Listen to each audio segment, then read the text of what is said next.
Hello and welcome to HSFL Paranormal Live After Dark Special, the Halloween Spooktacular. I hope you all are doing well tonight. Please let me know in the comments how you're doing, how you're enjoying your Halloween weekend. Well, I guess Halloween week. Just waiting for things to start loading up here. Alrighty, so hold on just a second here while we get things started. People should be joining up here pretty soon. The tweet should have already gone out automatically that I am live. Sweet.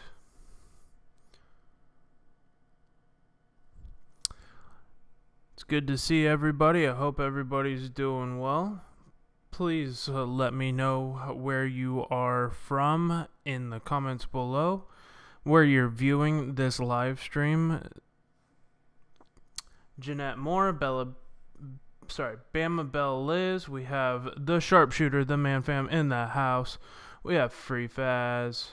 So many awesome people. I hope my buddy Joaquin is watching right now. If you are, hello, my friend. He wanted a link to tonight's live stream. He's pretty much going to be pretty much in the background there. So,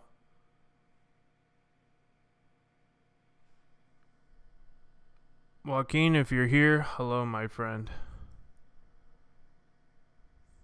Australia in the house. Welcome, Free Faz. Alrighty. So I got some really good stories up here, Halloween specific stories, courtesy of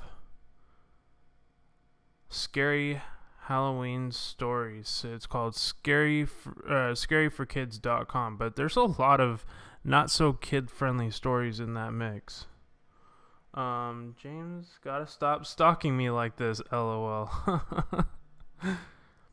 Thank you, everybody, to the 11 people who are watching right now. 12 people, thank you so much.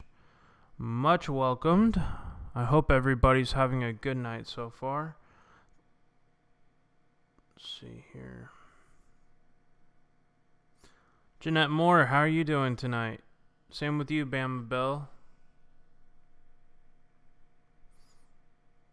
So those who are just joining me tonight and have never been through an After Dark special, what I do here on this 9th segment of this episode. Hey, Josh Myers United, how's it going? Welcome to the channel, my friend. I hope you consider supporting my channel. If you are new and never been here before, consider hitting that subscribe button. And hold on just a second. I'm seeing comments. Make sure you smash that like button. Help support the channel. Tweet this out and share it out on Facebook to get more people in here. Guys, thank you so much, guys, for joining on tonight and staying with me on another segment here of After Dark. My apologies. This is now the 9th segment that I've done on this show every Tuesday night. Usually time differs from night to night. Hey there, happy Halloween. Yes, happy Halloween to you as well. Welcome, Kelly Bolton. How are you? I'm doing pretty well, Bama Bell. Just relaxing, just got off work. Wanted to share some scary stories with everybody. I've been subscribed to you for a long time, buddy. You probably don't remember me, but I was friends with Fire Kicks Reacts. Oh, okay. Apologize there, Josh Myers. Well, I didn't know, but thank you so much for staying on and staying with me as a subscriber. I do appreciate it. I'm so.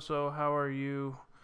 I'm doing okay. I'm just got off of work and had a pretty good day, so I thought I would bring that enthusiasm and share it with y'all on HSFL Paranormal and Live After Dark special, the Halloween Spooktacular. Got some great stories for everybody here tonight. I'm trying to keep up here. How you doing tonight, James? Good to see you, buddy. Yes, guys, I do have the merch store up. I have men's, women's, and children's clothing. I have socks and accessories as well. iPhone cases and Android cases are available by clicking that link. And I also have tote bags and much, much more. So make sure you go check out the merch store. Let's see here. I do have a PayPal if you would like to donate and help this channel grow and help with production costs, because I do all this out of pocket and sometimes it's hard with having another job. So guys, please consider helping to support the channel in any which way possible, even if that includes smashing that like button. Let's see here. Nathan likes drums. How you doing, my friend? And welcome to the stream. I hope you're doing well tonight, buddy. We got 16 people in the house. I do appreciate it, guys. Alrighty. I hope everybody likes the look of tonight's live stream, so make sure you guys check this out. And let me know in the comments what you think about the live stream and how it looks. I'm trying to mess around with some different ideas from live stream to live stream using OBS, so please let me know how you guys like it. Hey, we got Bambi Chaffee, the fam. How are you doing? Hello everyone, how is everybody doing? Hope everybody's doing good. I hope you all had a great day and have an excellent evening. God bless you all. Wow, yes, absolutely. I had a great day. I hope everybody else is having a great day. Like number 9. I appreciate it, guys. Make sure you smash that like button, fam. Support the channel. Alright. Alrighty here.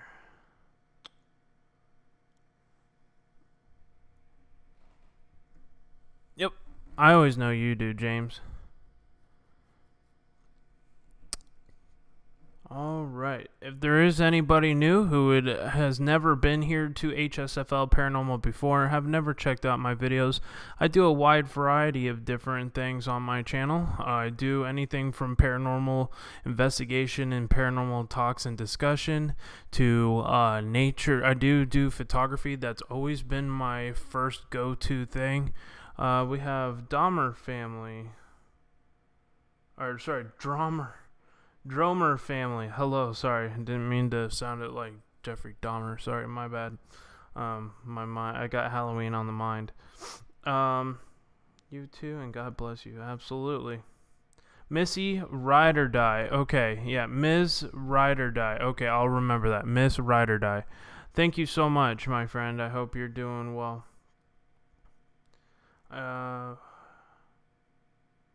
It really helps this channel to hit that like button. It is so easy. Yes, it is. It is incredibly easy, guys. Make sure you smash that like button. We got 17 people in the house right now. 18. Thank you guys so much. Make sure you share this out on Facebook. It is just as easy to do that as well. And you can also share it out on Twitter. And if you haven't joined me on Twitter, please consider doing so, and I will connect with you. I'm very responsive to questions, and I'm always willing to help other YouTubers help grow their channels as well. Hey, Native Grammy, how's it going? God bless you as well, Dromer family. Hulk, smash that like button, Bama Bell says. Absolutely. Just going through the comments here. Trying to keep up with the whole 9 yards here. Native Grammy, it is so good to see you. Lots and lots of comments here. 19 people watching. Thank you guys so much. Alrighty, so we have some scary stories to tell. So hopefully it doesn't start creating lag issues with the screen here. Okay, so we got a few choices. I guess I can put like a multiple choice in here of what you guys want to listen to. We have the Halloween Mask, Mary Shaw, or Body Parts. Let me know in the comments below.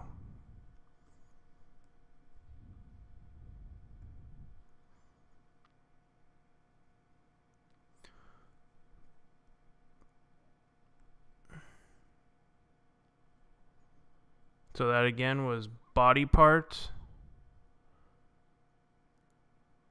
Mary Shaw, or The Halloween Mask.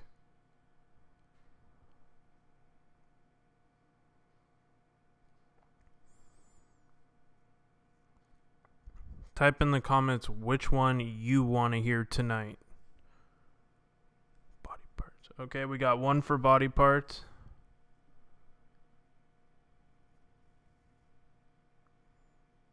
Okay, we got two for Body. Okay, I think Body Parts is probably going to win here. All right.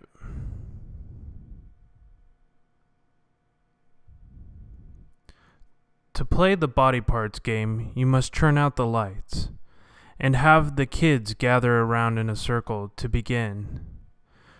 To begin, you need to tell them a short, scary story about an old man who was murdered in a field not far from where you live.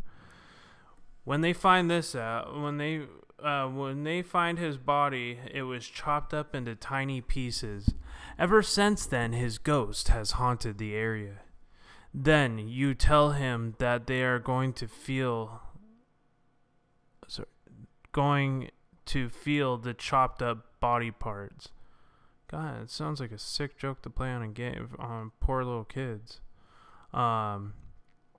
Using food for body parts. As you pass them around to your children, you can use grapes for eyeballs, spaghetti for brains, and tomatoes for the heart, dried peaches for the ears, and corn silk for the hair, sweet corn for the teeth, and sausages for the fingers, and a glove for the hand. The truth is, and not a myth, that there was once a man named Joe Smith, and it became so mournful lot to be murdered very near this spot. Now we must pass the remains. First you will handle poor Joe's brains. Then his head was crowded with locks so fair. Now here comes Joe's hair. Sweet music Smith once loved to hear. It fell on his gentle ear. When Joe would smile at the boys and girls, his teeth gleamed out like whitest pearls. Next, you soon will understand. It is simply poor Joe's cold, dead hand. Smith's vision once was keen and wise. You know that it will touch his eyes. Now listen to poor Joe's dreadful groans. You can hear the rattle of his bones. Some people have even set up a cardboard box and cut a hole in it so the kids can put their arms through it and touch and feel the food without being able to see what it is. Having them set up in a line, like putting their arm through a hole, and for whatever you have, or for feeling for whatever you have placed in the bowl inside of the box. You can also use cauliflower for the brain, a piece of meat for the heart, and a boiled egg for the eyes, popcorn for the teeth, and carrots for the fingers, figs for the ears, and a pickle for the nose. Long ago in this very town lived a miserable man whose name was Brown. It was years ago on Halloween night that he was murdered out of spite. Ever since then he has roamed the earth to warn and haunt the place of his birth. Tonight we will have his earthly remains, so you can get acquainted with his brains. While he rotted in the ground below, his stringy hair continued to grow. His hand is clammy and cold and still. No longer can I fight and kill. His eyes were small but very keen. No one knows what they have seen. He talked a lot when he was young. Someone had pulled out his tongue. Fresh from the grave, wet and cold, squishy, slimy, and very old. All that's left is skin and bones, and the slimy worms that crawl within. And his body might be cold and dry, but his teeth remain and will never die. Poor Joe got such an awful scare. He lost his head with all of his hair.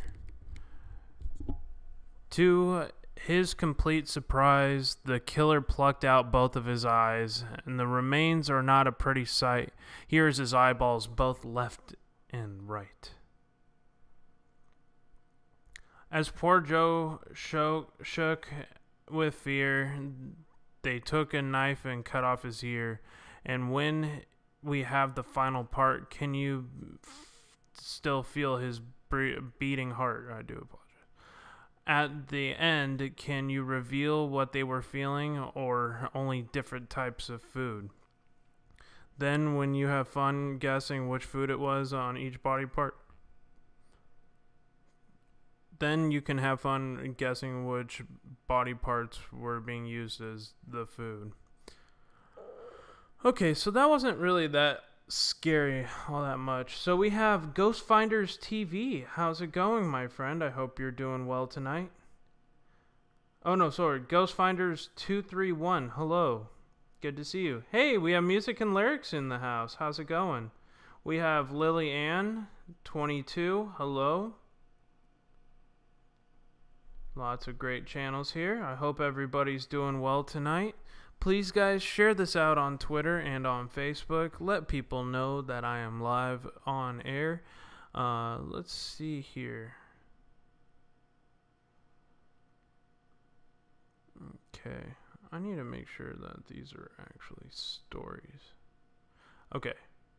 Jennifer was sitting at the desk in her bedroom finishing up the homework. She had an exam the next day and needed to study. As she was searching for one of her school books, she received a text message on the phone. She didn't recognize the number, but I read, "Take a bubble bath and go to bed. This isn't a school night, Mom." She ran out of credit and texted me for someone else's phone through Jennifer. She had already been planning on taking a nice relaxing bubble bath. Anyway, she undressed, grabbed a clean towel, and walked to the bedroom. She stopped in her tracks, surprised. The bubble bath had already been filled. Hey, I believe in ghosts. How you doing? The bubble bath had already been filled to the brim. That's strange, she thought. I guess my mom filled it in advance. Shrugging his shoulders, she dropped the towel and climbed into the bath. Her whole body was submerged before becoming aware of the burning sensation of all over her skin. Within seconds, the burning got worse and worse until she began to cry out in agony. She jumped out of the bath, but it was too late. To her horror, she saw the water stained red with blood. Her skin and arms and legs were starting to peel off. She looked at her leg and the skin was peeling off there too. Her chest and stomach began to peel. All of her skin was coming off. Pieces of her skin had fallen to the floor and she started to scream in pain. Her blood formed a puddle on the floor on the bathroom. She was in terrible pain. Jennifer opened the door of the bedroom and hobbled out. She made it to her bedroom. Every step was in agony. She left a bloody trail along the carpet. She used her cell phone to call the police, but there was a text message waiting for her. It read, "Next time, bathe in the water." Jennifer heard a laughter behind her and turned around to find a tall, dressed man dressed in black in the hallway, holding a jagged knife in one hand and an empty container of sulfuric acid in the other. Whew, that one was a good one. How did y'all like that story? I hope everybody did.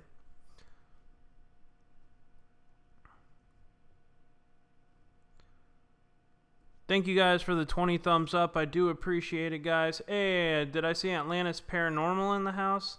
How's it going, Atlantis? I hope you're doing well tonight. Yes. Is it buffering, guys? Am I having any lag issues? I hope not. Let me know in the comments if you're having any issues with lagging on the screen. It shouldn't be lagging. Okay, so that was a really good story. Hey, K-Dog McKee and the Doghouse Report. How's it going? All right, we have City Girl Country Heart. How's it going? Peekaboo. All right, so what was the other one that we were going to read?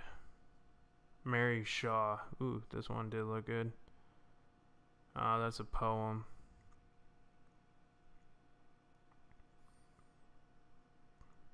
Tap, tap, tap.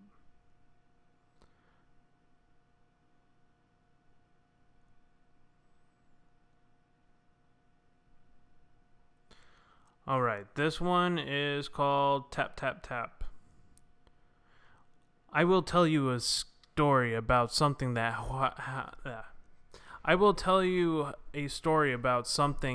horrible that happened on Halloween night. This story is true, so they say, and it made my hair stand on end just to hear it. Hold on, let me see. Sorry, lots of comments here. Sorry. It all happened many years ago in my town, which at the time was still a little town between the mountains of Catalonia, Spain. The town was little more than a square with a church, a park, and a prison and a school.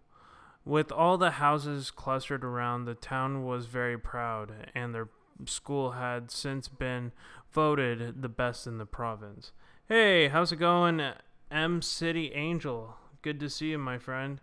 Thank you guys for the 20 people watching. I do appreciate all of your guys' love and support. Thank you so much. You guys are awesome. All right. Guys, make sure you smash that like button. Share this out on Twitter. Okay. It was the morning of October 31st, Halloween.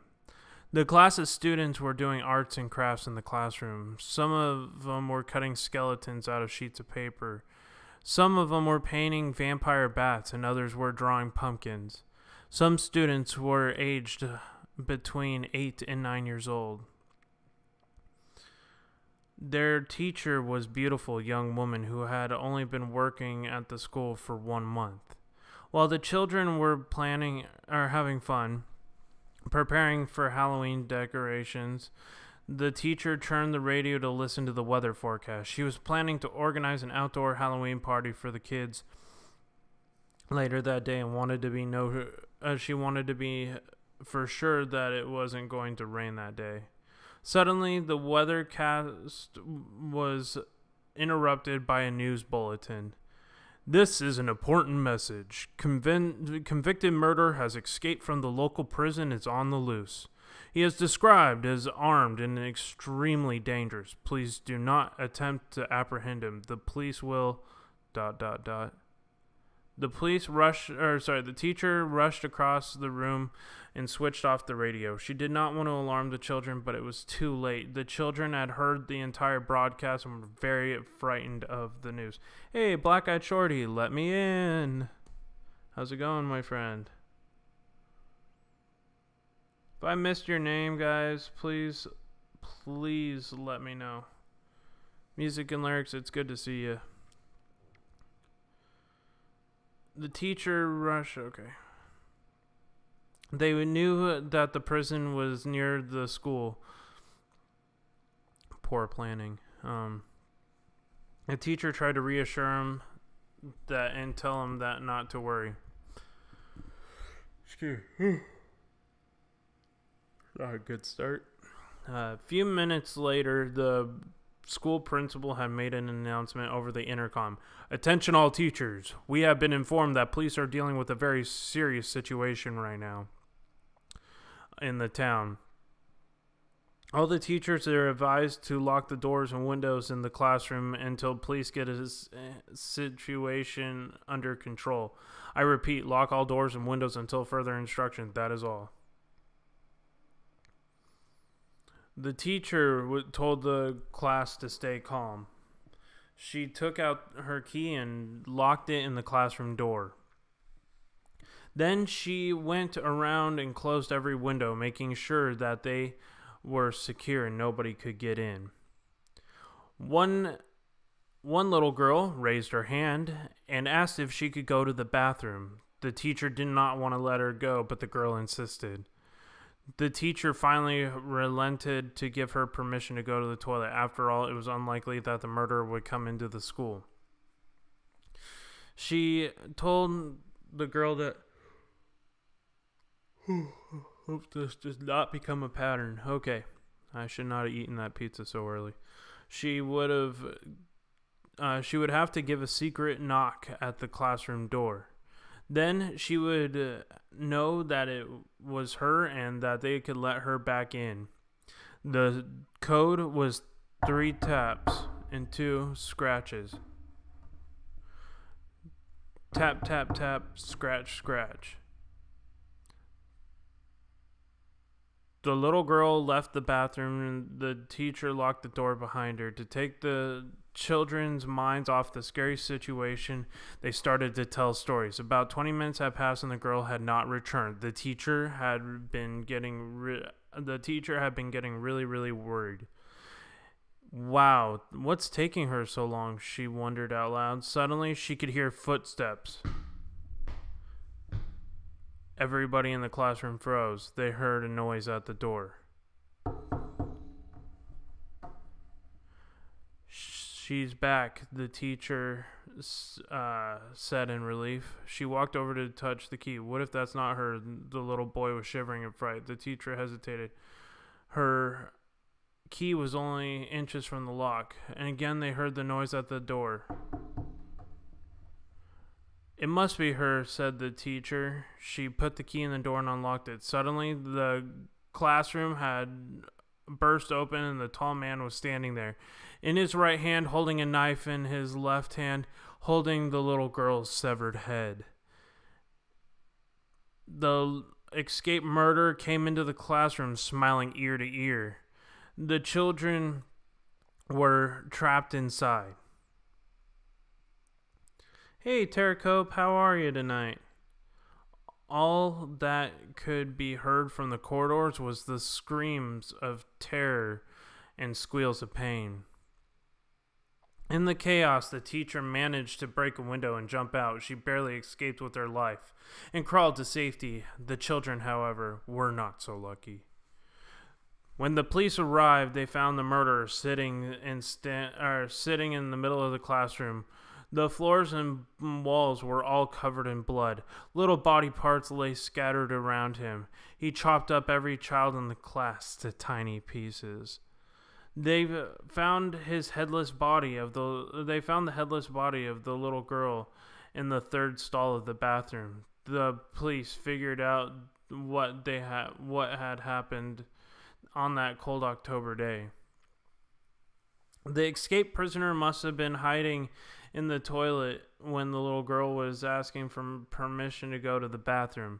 He must have surprised her in the stall and forced him to tell him the password. When she did, he cut her head off.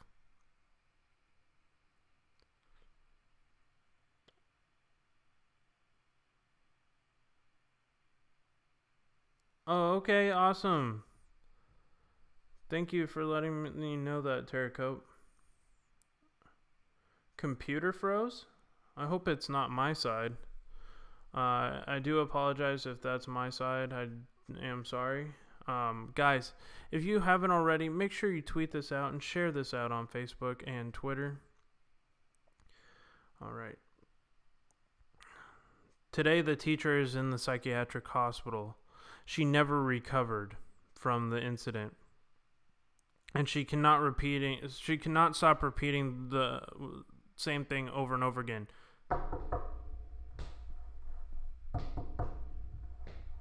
Tap, tap, tap. Scratch, scratch. Tap, tap, tap. Scratch, scratch. The school was abandoned because the parents refused to send their children there. There's too many bad memories. The school was just left the way it was when the murders occurred. They say if you visit the old school building and go to the classroom, you can still see the blood dripping down the walls. If you're brave enough to go into the bathroom, just tap 3 times and scratch 2 times on the door of the stall. Then you open it and you will see the headless body of a little girl sitting on the toilet. Whew. I don't think I'm going to do that. But that was a crazy, crazy story.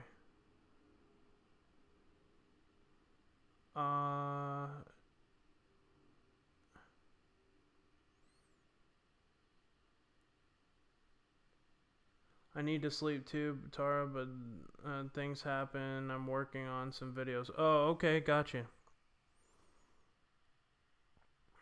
I hit the stupid button on this thing. Okay, no problem. Thank you guys so much for the 13 people watching right now. I do appreciate all of your guys' love and support. I hope everybody's doing well tonight. It seems like right now the stream is running pretty solidly. Just a minor dip in the frames per second on my side, which isn't bad. But if I do like a full lag out, just let me know. I should have refreshed my computer and had everything running properly.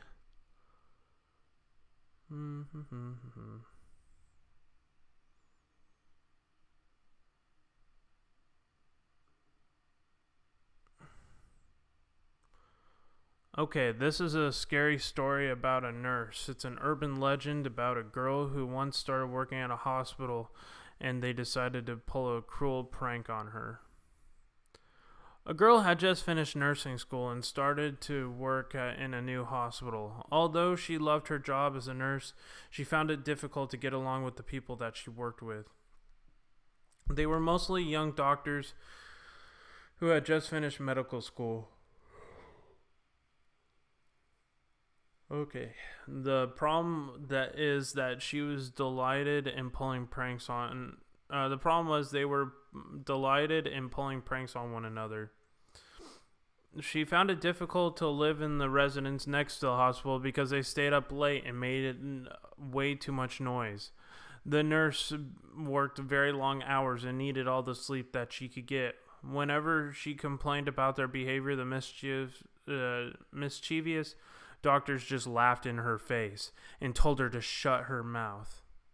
The nurse eventually had to report the young doctors to the hospital manager, and they got in all sorts of trouble. The doctor began to really hate the nurse and spend time devising plans on how to get revenge on her. Yeah, I know. I've been yawning a lot. I do apologize. Finally, one of the doctors came up with a really sick prank to play on the nurse, and the others gleefully agreed to help. One night, they broke into the mortuary of the hospital basement and sewed off the arm of a corpse. And they sneaked into the nurse's bedroom and put the severed arm on her bedclothes. They placed it at the bottom of the bed, so at dawn her feet would touch it. Yikes, that's disgusting. Chuckled to themselves, they stood in the hallway waiting for the young nurse to go to bed. The girl went into her bedroom. The doctors had to stop themselves from laughing out loud. The nurse was suspicious of their behavior. But she was too tired and went to her bedroom, closing the door behind her. The men waited impatiently in the hallway for the nurse to find the severed arm in the bed, but nothing happened. No screams, no angry yells, only silence. After a while, the doctors got fed up around and decided to turn in for the night. Amused with what they had placed the severed arm too far down in the bed, the nurse must have not felt it. The next morning, they woke up to check on the nurse, and receiving no answer, they knocked on the door, they turned the handle, and went inside. The room seemed to be completely empty. The doctors searched the nurse's bedroom, and when they opened her closet, they were greeted by a horrible sight. The nurse was curled up in the corner of her closet. Her hair had turned completely white, and her eyes rolled back in her head. She had gone totally insane. Her face looked like it had aged 20 years, and the worst of all, she was chewing on the severed arm. Woo! Creepy. Wow, what the heck? Kind of gross.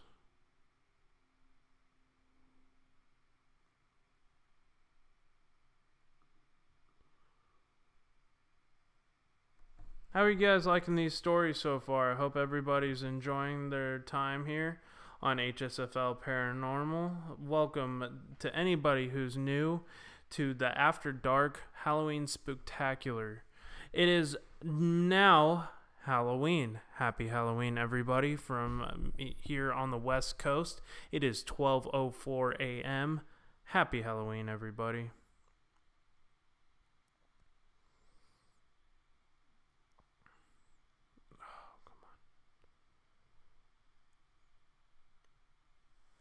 I'm going to grab some water real quick. I will be right back. I'm just going to run into the room real quick.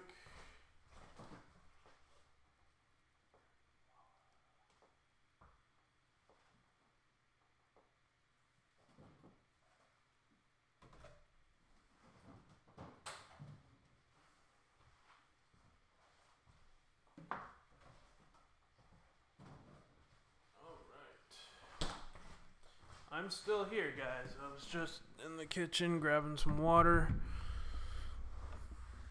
Yes, muhahaha. Happy Halloween, everybody. Just crocheting. Okay, awesome. So this is the Hand of Glory. One moonless night, and the stroke of midnight, a thief slipped into a deserted courtyard and made his way into the hangman's gallows. The corpse of a murderer was dangling from a noose, twisting in the wind, and the thief took his sharp knife out of his pocket, making sure nobody was watching, and began to saw off the dead man's hand. When the grisly task was finished, the thief wrapped the severed hand in a burial shroud and stuffed it in his pocket. Then he climbed up the gibbet to cut 5 blocks of hair off the dead man and finally climbed down and disappeared into the night. When he finished his hideout, he began to prepare the severed hand. At first, he squeezed it until all the blood was gone. Next, he dripped in animal fat and left it out to dry in the sun. He twisted the locks of hair into candle wicks and dripped them into the wax and allowed them to set.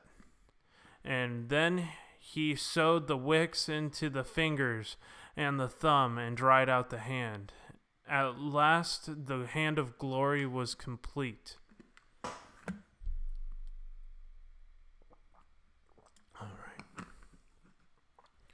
One of the windy hills of Yorkshire, on Bowes Moor, sat an old Spital Inn.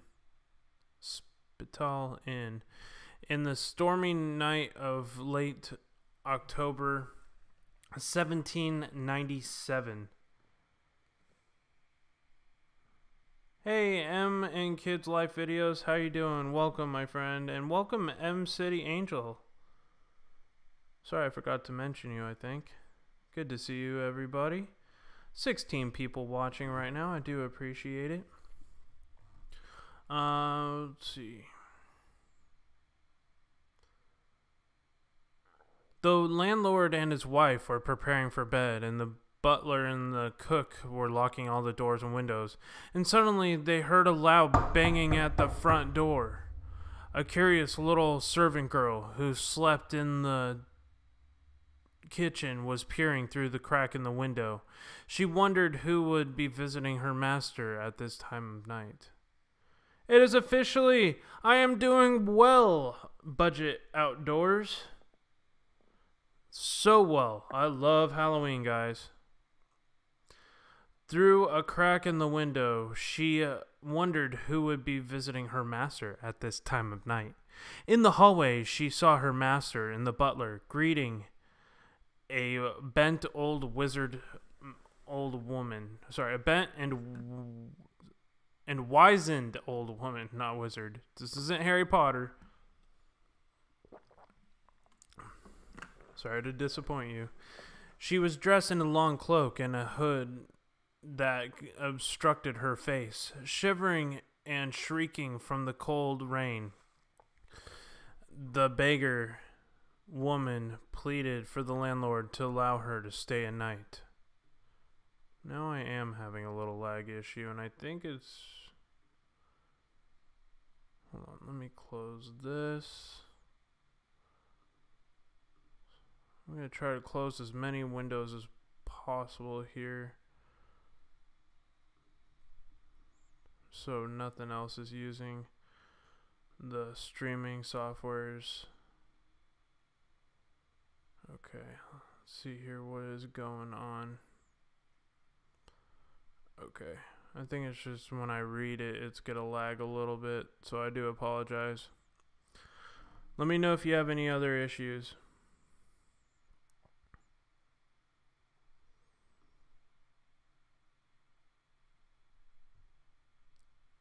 Okay, I think unfortunately it's just gonna lag a little bit while I'm reading these stories, so in the hallway, she saw her master and the butler greeting the wizened old woman. She was dressed in a cloak and a hood that obstructed her face. Shivering and shrieking from the cold, she begged the landlord to allow her to stay a night. Being a generous man, the landlord told her she could spend the night on the bench in front of the fire.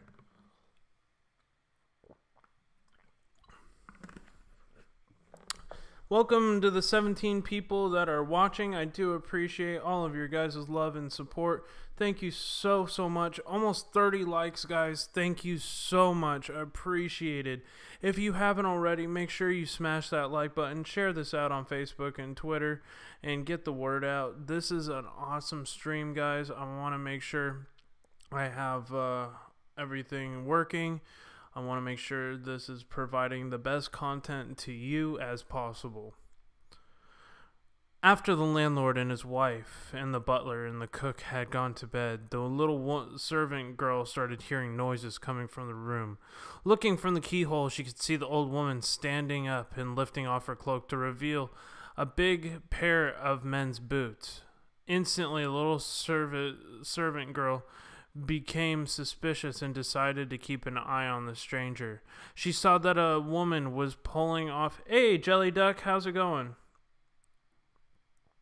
She saw an old woman pulling off her hood to reveal a scared and embittered face of a hardened criminal.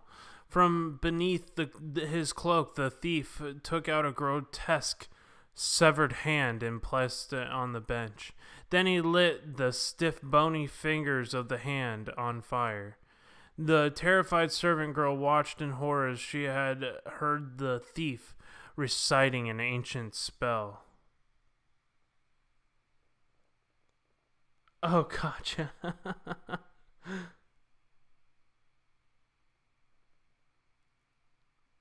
That's funny, Budget.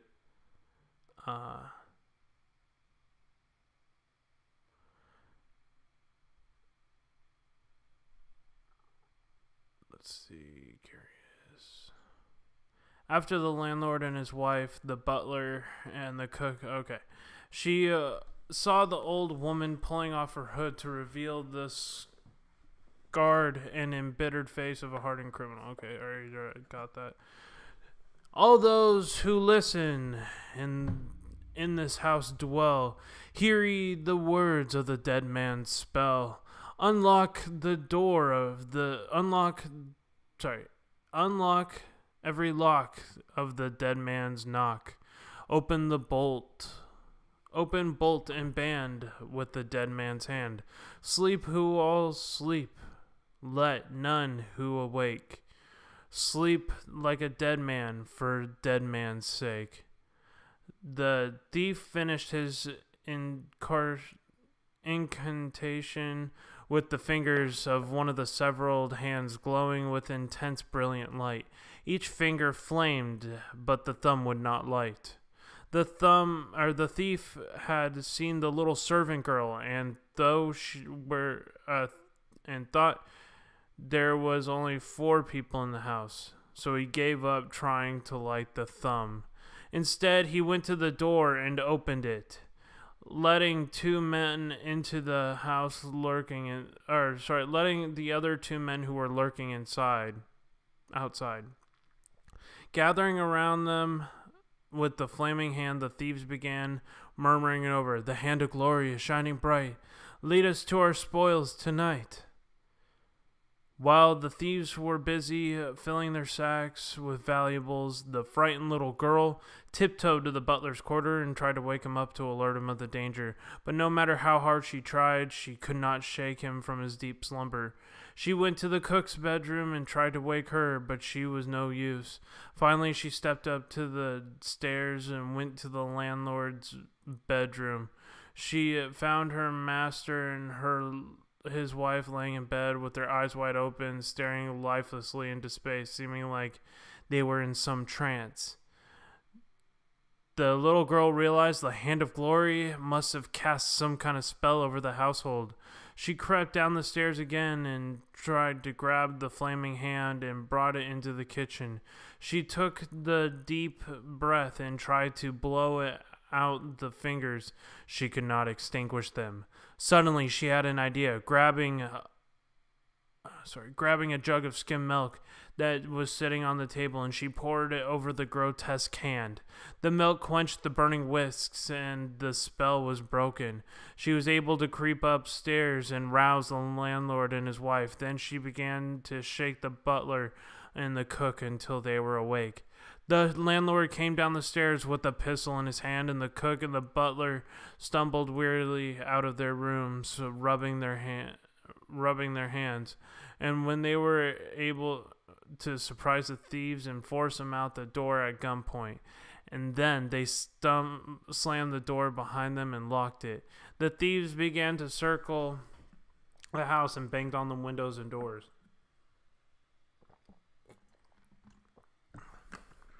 "Give us back the hand of glory," they exclaimed. "Give us the hand, and we will quietly go away. No harm will come to anyone." The landlord knew the thieves were lying, so he threw open the window door and began to fire his pistol at the darkened street. The screams and cries of the robbers echoed through the darkness as they fled through the night. In the morning, a pool of blood was found outside of the cobblestones. The little servant girl was able to identify the thieves and had helped the police track them down. The whole gang was caught and tried for their crimes. They were sentenced to death and hanged in the gallows until they were dead. The hand of glory was confiscated by the police. Their corpses were left hanging by the gibbet that night, and when the police returned the next morning, they were shocked to discover that someone had stolen in the night and cut off all of the dead man's hands. Ooh. Hey, Paranormal Circle, how's it going? I hope you're doing well tonight, my friend. Thank you guys for the 19 people watching. I do appreciate all of your guys' love and support. Let's see here. We have gone on almost an hour tonight. Let me see here. Guys, thank you so much for the 30 likes. Irish Whiskey Paranormal is in the house. How is it going, my friend? I hope you're doing well tonight. Alrighty. Yes, guys, if you would like to consider donating to my channel to help support it and the production costs, it doesn't always go just to HSFL. It also goes towards Presence of the Unknown. If you haven't checked out that channel, please go ahead and also check out Presence of the Unknown. And I will get Nightbot to post the link here. We just had a new video come out for the other channel as well, Presence of the Unknown. Make sure you go check that out at some point later, or put it in the queue to watch it later. So that was the Hand of Glory story. That was pretty creepy, guys.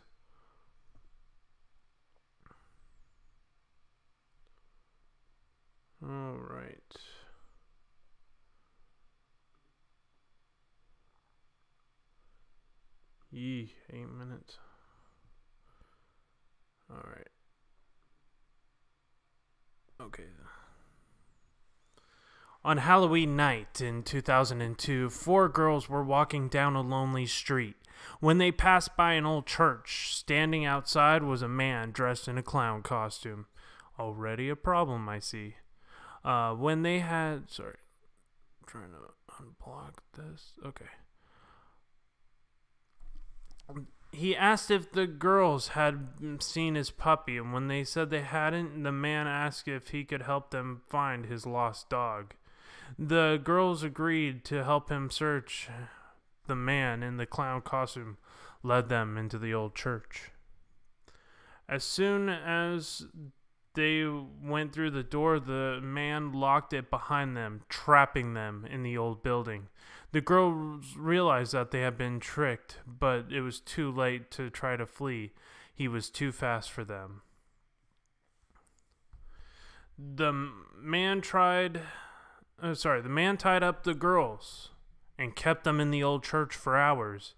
He did unspeakable things towards them, and the screams echoed off of the marbled walls. The wooden rafters and the ornate ceilings. After he had his fun, the poor unfortunate girls, he thought he would just let them go. But they were wrong. He killed every single one of them and then escaped into the night. The people saw the clown walking down the street and didn't think anything of it because it was Halloween night and many people were wearing costumes. But only had they known that this clown costume was red because it was covered in real blood. The next morning, the local priest was surprised to find the church doors open and unlocked. He went inside, and in the darkness, he had heard a mysterious dripping sound. He walked down the aisle. He saw the pool of blood lying at the altar. He quickly turned out the lights in the church and gasped in horror at the terrifying sight that met his eyes. The dripping sound was coming from the headless bodies of the 4 young girls, who were hanging upside down from the rafters. Their blood was dripping down on the bloody stumps of their neck, forming a pool at the bottom of the altar. But yet was worse to come. The girls' bodies had been buried in a small cemetery behind the church. A few weeks later, their parents received 4 mysterious packages in the mail. The packages were unwrapped and the packages opened. The parents unwrapped the packages and opened the boxes. They recoiled in horror. The boxes contained the severed heads of the dead daughters. Some people say if you visit that old church at night, you'll see the ghost of 4 young girls standing at the altar. According to the legend, you can still hear their screams echoing into the darkness. And to this day, the man who murdered the girls has never been found. So if a man ever comes to you and has asked you to find his lost puppy, remember this story.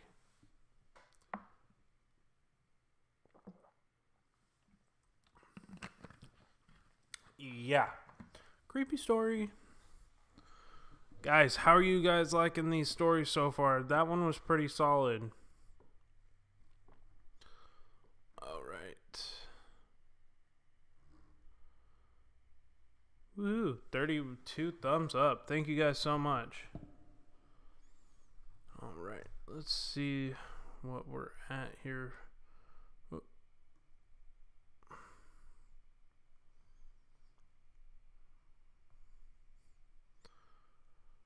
Gonna go back here, videos, no.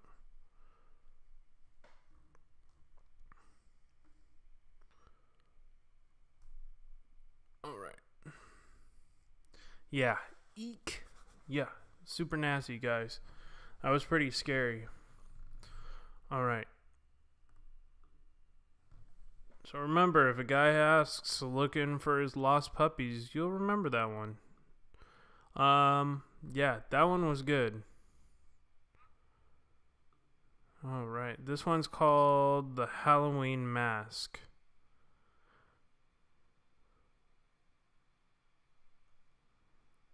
There was a boy named Lenny who really loved Halloween, his favorite holiday, as he always tried to celebrate it in a certain style.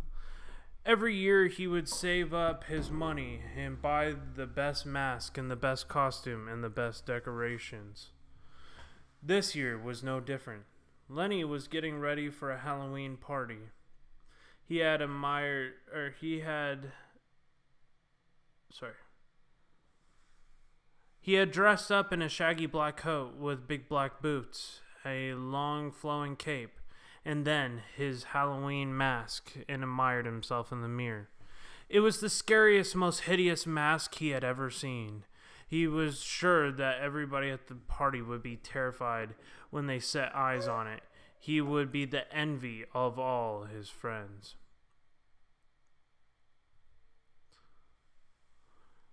When Lenny turned up at his friend's house, the party was already in full swing.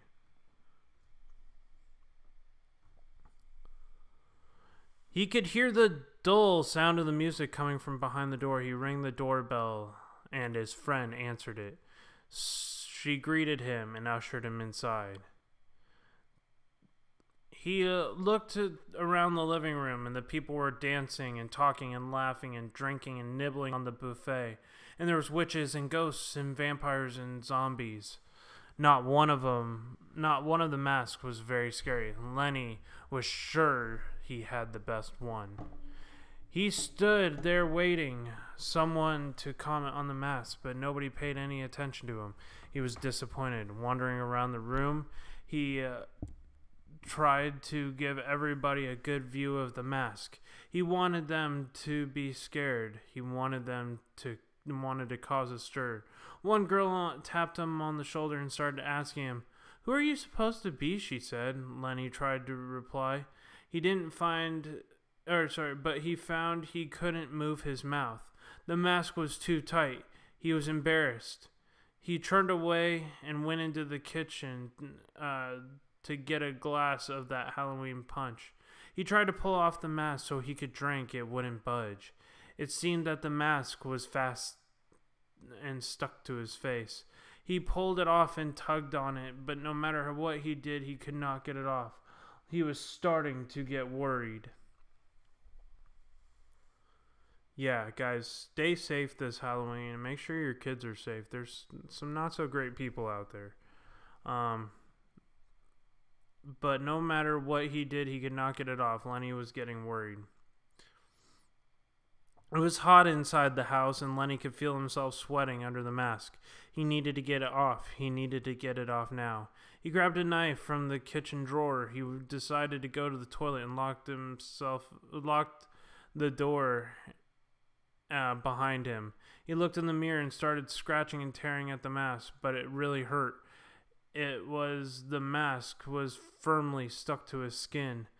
Getting desperate, he took the knife and started slicing off the mask, cutting little strips of rubber and tossing them into the sink. Gradually, a queue formed outside of the toilet, and people were getting impatient, knocking on the door, and people were calling out, "What's going on in there?" Lenny was in a panic and started peeling off the rest of the mask, but it was stubbornly in place. He couldn't understand what was wrong. What if it won't come off, he wondered. Is it stuck to my face forever? He began hacking at the mask with the knife again, ripping off little bits. The more people that were banging on the door, "Come on," they shouted. "What are you doing in there?" From inside the toilet, they heard Lenny shrieking, "It won't come off, my mask, it won't come off." The people outside of the toilet gave worried looks. One of them was a girl. "Mask?" But he wasn't wearing a mask. Oh, shit.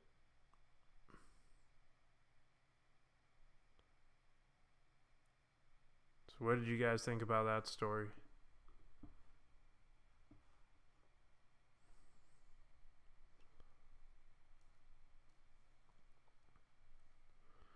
All right.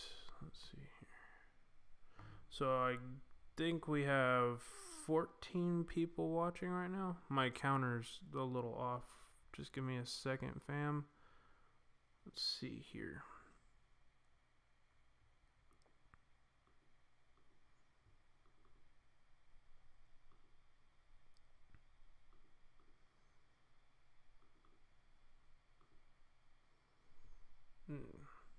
There we go. Should pop it back up. Yep. Yeah, that was a creepy story. So apparently it was his face that he was ripping off in the sink. Okay, so here is the next few. So we have the doll lady. We have the maggot. And we have the hatchet house. Vote in the comments. Hey, Tara, how's it going? Welcome. So glad you can make it.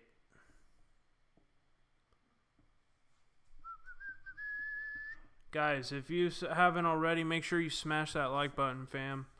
Share this out on Twitter and on Instagram. You can screenshot it and send it to Instagram, but make sure you share it on Facebook and Twitter first and foremost if you haven't already. So let me know in the comments. And again, those stories were the hatchet house. We have the doll lady and the maggot. Ooh, the doll lady's got one win. Yeah, there's some good stories tonight.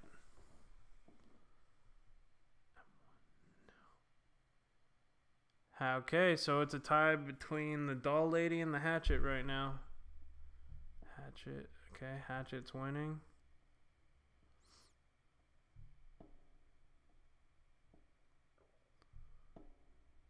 Hatchet, okay. I think hatchet pretty much won that one. Let me go back and find it. Hatchet house. Alrighty.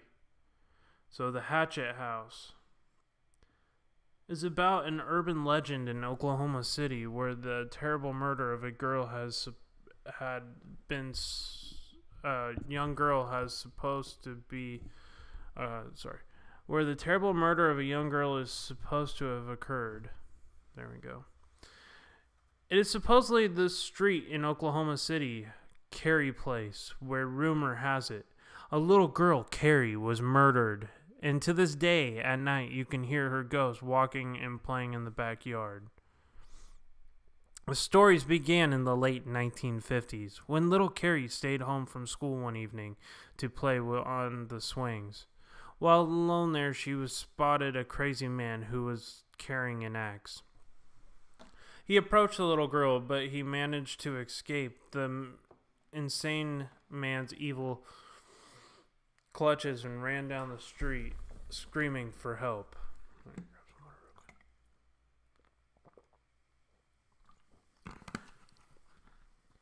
Okay. The little girl ran into the house, pounding on the doors and windows, begging for people to help her. Unfortunately, the residents were all too terrified to open up their doors, and the little girl and the wheel-axing murderer chased her down. And just as she reached her own home, on the front porch, little Carrie was murdered with a hatchet. The killer chopped up her body and stuffed her remains inside of a big flower pot and stood outside the front door. According to the legend, the white porch of little Carrie's house was completely covered in blood. No matter how many times the parents had tried to wash and scrub it, they could not remove the stains. And to add a little spookiness, the little girl's body parts are said to have been buried in the backyard of the hatchet house, and the neighborhood was renamed Carrie's Place in her memory. But shortly after the murder, something strange began to happen inside the house. The block where the residents had ignored Carrie's desperate pleas for help, and she fled from her killer. People in those houses woke up one morning to find that their porches had been painted red. People say that their porches were painted red by the little girl to mark the guilt of the girl's death. People today, the people who have driven by the house in the daytime say it's odd and creepy feeling from the windows of the Hatchet house. Have carvings in the shutters and shapes of and the shape of hatchets. They also say the school swing set has been swinging on its own ever since. People have been reporting hearing hauntings and screaming of the young girls echoing in the moonlight street. Every Halloween, local children flock to the historic district of Carey's Place, trying to find notorious house with the hatchet cutouts in its shutters. They go from the door of the trick or treating. They go from door to door trick or treating, but when the people open their doors and say trick or treat, they ask, "Can little Carrie come out to play?"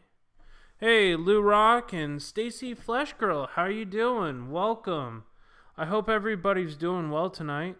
Lou Rock, I'm doing my Halloween Spooktacular. I'm doing the scary ghost stories at night, so I hope you enjoy, my friend. Hope you're doing well. All right. So what was the other story?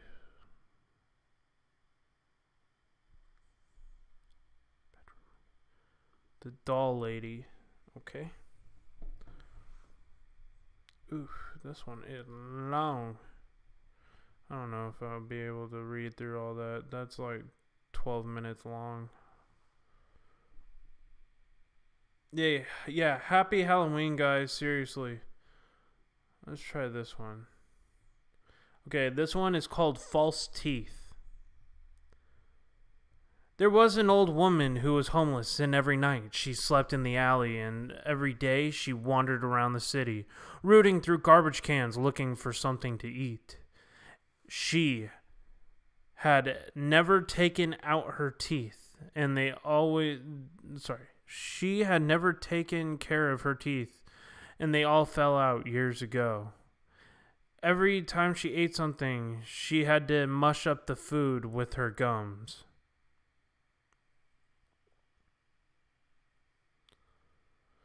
One night, she was doing her rounds, searching through garbage cans.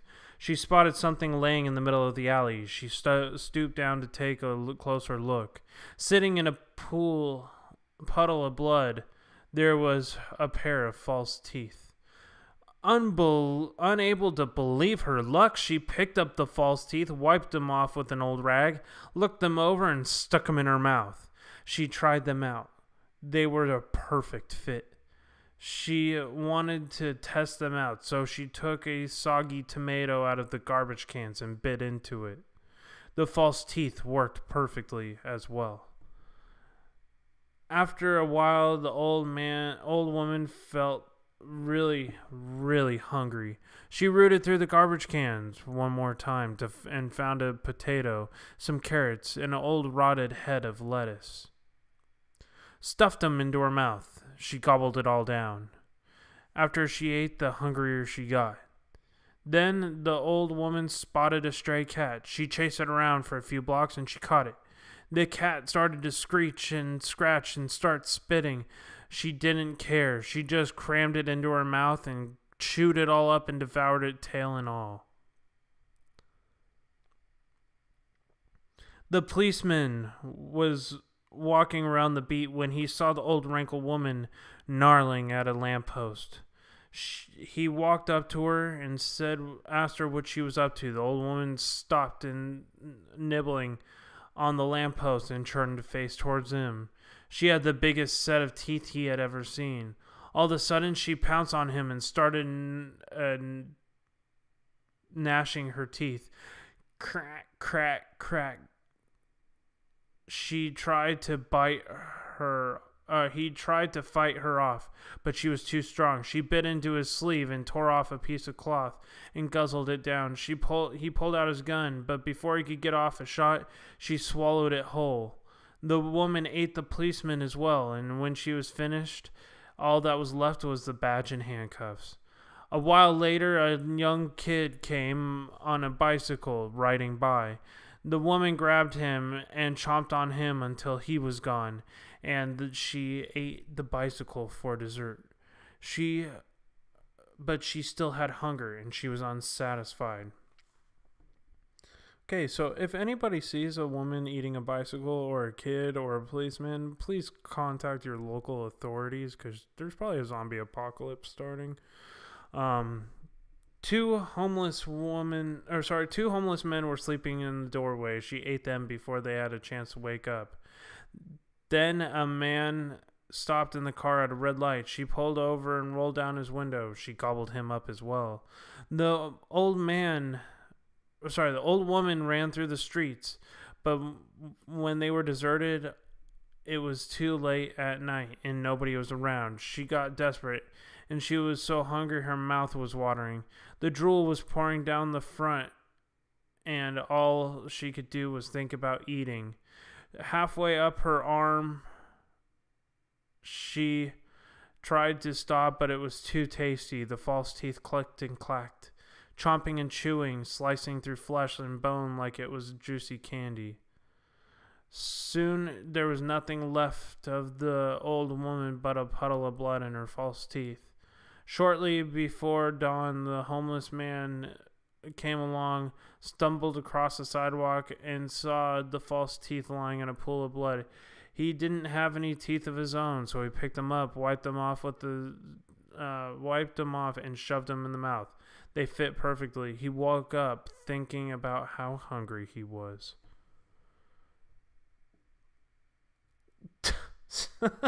City Girl, Country Heart. Yeah, I don't know if that whole story is just wrong. God dang. Whoever wrote that, Jesus, has a really wild imagination.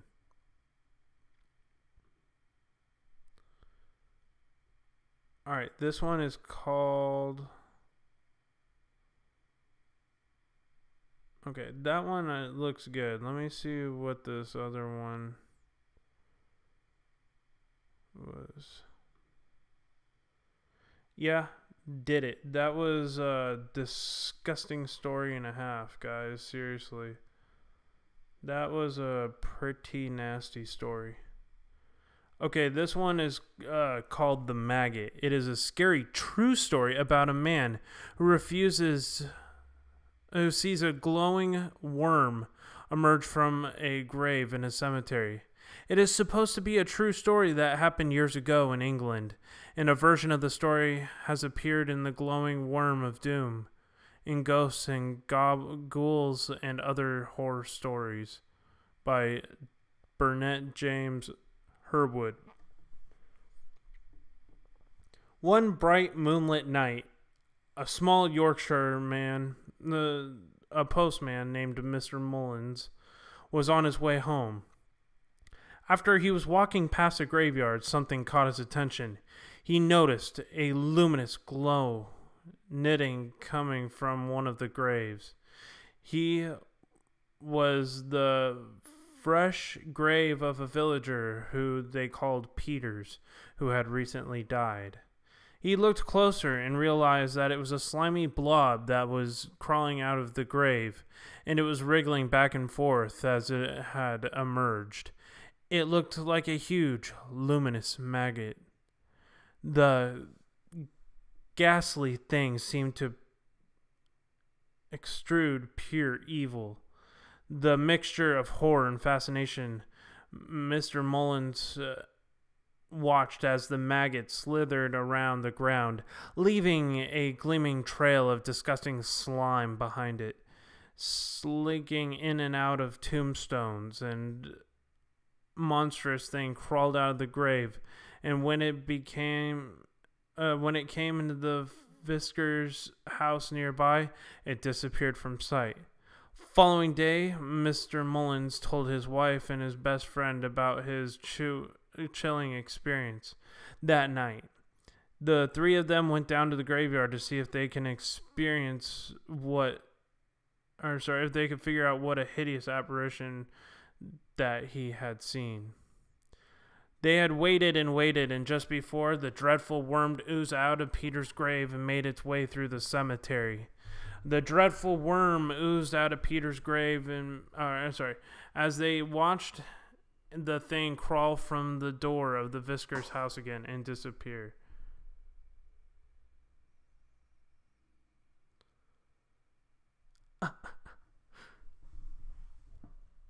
Next day, the Mullinses and their friend got a severe shock when they heard the Visker's family had suddenly become very ill. As the hours ticked by, their condition grew worse and worse, and by sunset, the Visker and his entire family were dead. The doctor examined them and said it was tonamite poisoning.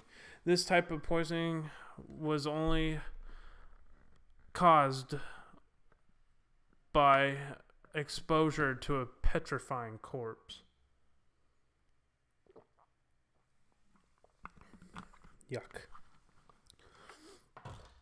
Mullins and his wife and their friend were more determined than ever to get to the bottom of the horrible apparition's origin. After dark, they had noticed that they had ventured once again to the village graveyard to keep watch.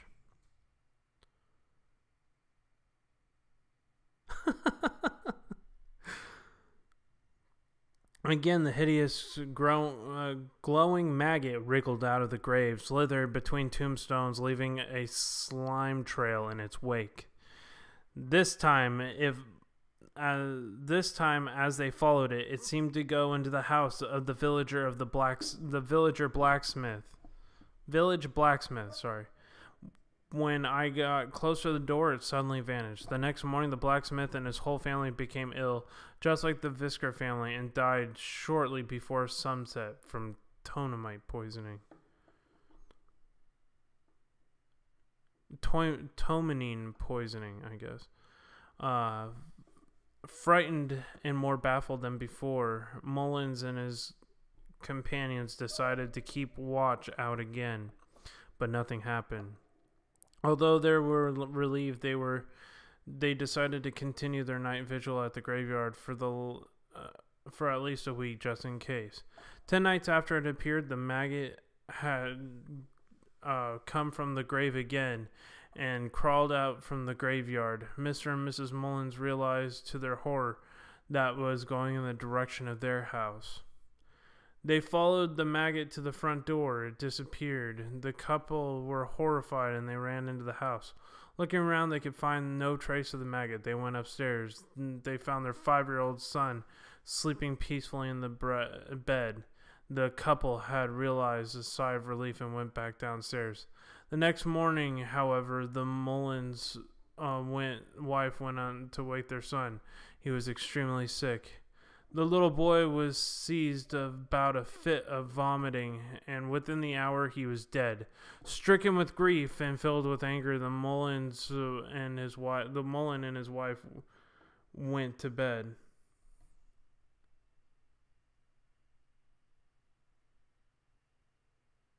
Wait, you heard an EVP from my house? Oh, that's not a shock. It wouldn't be the first time, Lou. Guys, my house is haunted. Like, if you guys haven't figured that one out yet, like, I've tried to show you guys evidence. My house is haunted. I hear shit all the time. I'm glad other people notice it. If you see any of the cabinets behind me open, my mom is sleeping in the other room, but that's about it. It's just me and my mom.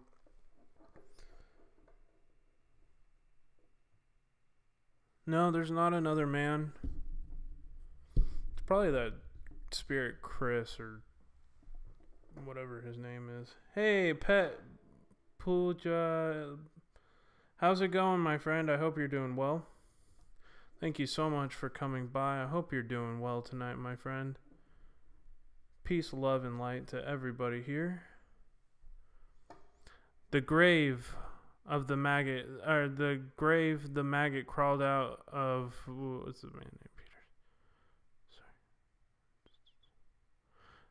Peter? Peters. Asking around, they found out that in life he had been mean, vicious, and a distasteful man. He had made life miserable for his neighbors, and he had a particular dislike for both the vicar and the blacksmith.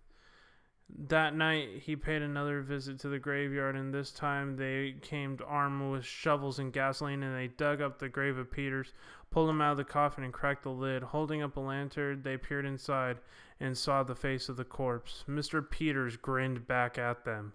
The body had not decayed at all, and there was a look of malevolence and intense evil frozen on his twisted face.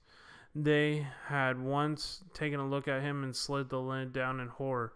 After realizing their nerves, they dragged the coffin to a field nearby. They threw back the lid and poured gasoline all over the corpse. Mullins struck the match and threw it on the corpse, which burst into flames.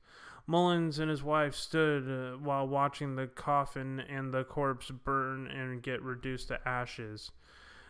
After scattering his remains with a shovel and sprinkling them with holy water, they returned to the grave and filled it in again. Although the vigil was held for several days afterward, the glowing maggot doom was never seen again. Wow, that's pretty crazy. They must be using the mic. I'm going to take a little breather here. That was a good story. Really creepy. Yeah, the spirit portal's open right now, guys. You got to think about that. It is Halloween time. This is the time the spirits are most active.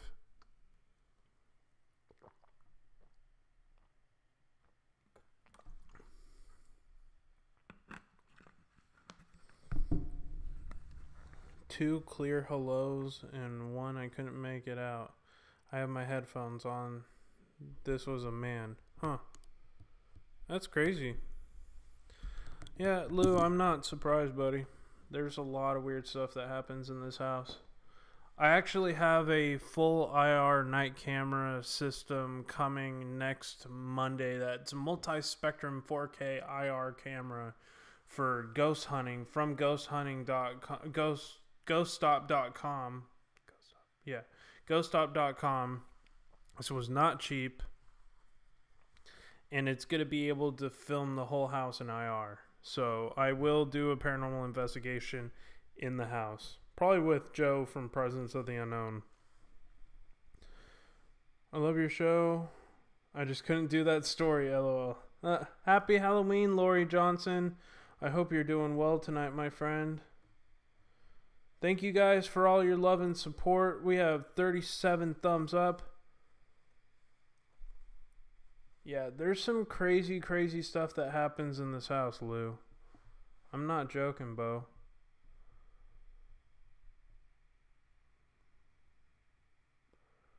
Alright.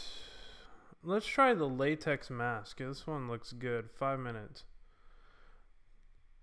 Scary story for Halloween is about a school bully who plays a malicious prank on his roommate or classmate one Halloween night. A boy named Melvin who had a smile on his face. Hey, Dr. Fish, welcome, my friend. I hope you're doing well. Dr. Fish, it is always good to see you, my friend. You crack me up.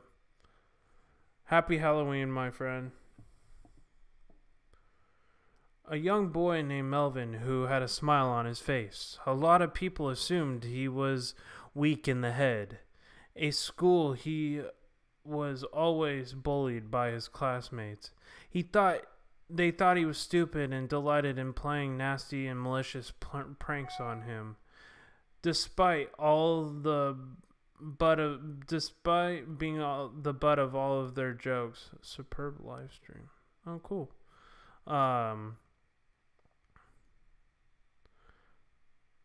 Despite being the butt of all their jokes, Melvin still tagged along with other boys, hoping that one day they would accept him. All he desired in his life was their friendship, but they rejected him and treated like a fool. Just waking up and having to see that you were alive. Oh, okay. That you were live. Oh, okay, gotcha. Well, thank you for coming by. I really do appreciate it. Thank you to the 17 people who are watching right now. I do appreciate y'all as well. Thank you so much for coming by. Please smash that like button and help support the channel. If you would like to see more videos and content like this, guys, please consider supporting the channel. Tweet this out and share it out on Facebook and Twitter. And also, if you want to, you can always consider donating to help support with channel costs. That money goes towards this channel and to my paranormal team's channel, Presence of the Unknown. There's a lot of hard work and money put into this, and sometimes it's nice to get a little help, but it is not a recommendation to be here on HSFL Paranormal, and I do appreciate all of your guys' love and support. So, he desired in life was their friendship, and he rejected him like a fool. He was constantly bullied by most of the kids in his class. The ringleader of the boy was named Terrell. He was especially mean to the smaller boy and never missed an opportunity to humiliate Melvin in front of the whole school. Terrell often punched and kicked him just for fun. Sometimes he had encouraged them to beat Melvin up. He could watch them. He would just watch and laugh. Whenever the kids called him names and taunted him and mocked him and played tricks on him, Melvin would just smile or give a weak laugh. He tried to pretend that he was unaffected by the merciless treatment he was being received, or he had received. However, his smile was a bit like a mask. He was hiding his heart being broken. One Halloween night, Terrell and his friends gathered on the center of the town. They spotted Melvin walking home from school. Terrell told him he had to come up with an amazing plan to... Terrell told them he had an amazing prank to play on the boy. Just play along, he told his friends. When they ran over, they grabbed him by the scruff of his neck and dragged him over to the group. Tonight, we're going to dig up a corpse, Terrell announced. You are going to help us. Oh, come on, guys, replied him. Don't even joke around about stuff like that. Nobody's joking, said Terrell. Remember Mrs. Old Jefferson who died last year? Well, tonight we're going to the cemetery and we're going to dig her up and leave her in front of the school and freak everybody out. Now we're going to do the digging. But we need somebody to do the carrying, and we've chosen you. Give me a break, Terrell, pleaded Melvin. You have asked me to do something. Why would you ask me to do something like that? I'm not asking you. I'm telling you, Terrell said in a threatening voice. You do what you're told. After dinner tonight, you'll meet us inside the cemetery. If you don't show up, we'll give you the beating of your life tomorrow in school. Don't tell anybody about this or consider yourself a dead man. As darkness fell that night, Terrell met his friends in the cemetery. They gathered around him and explained exactly what had happened. He had gone in to disguise himself as a corpse and to hide in the graveyard amongst the stones. He opened the bag and showed them the costume and the latex he had brought with him. When he gets here, you guys send him into the cemetery to find Mrs. Old Jefferson's grave. There's a freshly dug grave in the middle of the cemetery. I'm going to be hiding in it. When he gets close, I'll grab him and drag him into the grave with me. But I'm going to scare him so bad he'll probably have a heart attack.